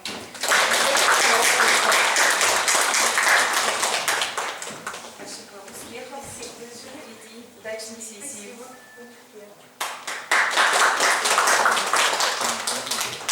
Благодарственное письмо вручается Коркину Герману Михайловичу, студенту 3-го курса.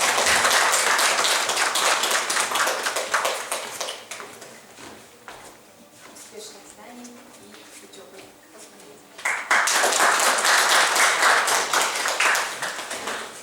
Благодарственное письмо вручается Дармаеву Алье Валерьевичу, студенту 3-го курса социально-педагогического исследования.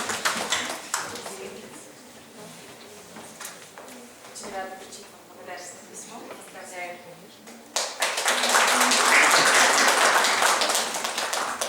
Благодарственное письмо вручается Зашицереновой Ариане Борисхалановне, студентку 3-го курса. Я понимаю, что эти курсы Москва активны. Поздравляю, большие молодцы.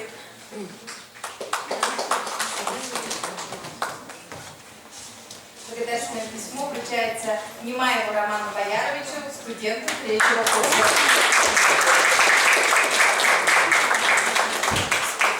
Удачи. Благодарственное письмо вручается Шульгину Дмитрию Витальевичу, студенту 2-го курса социально-психологического. Оказание социальной помощи населению и активное участие в защите социальных прав. И студентов Спасибо большое, успешной работы, хорошего настроения. Большое спасибо, Елена Владимировна. А сейчас разрешите завершить наше заседание и пригласить всех нас на общее фото в фойе нашего зала. Спасибо.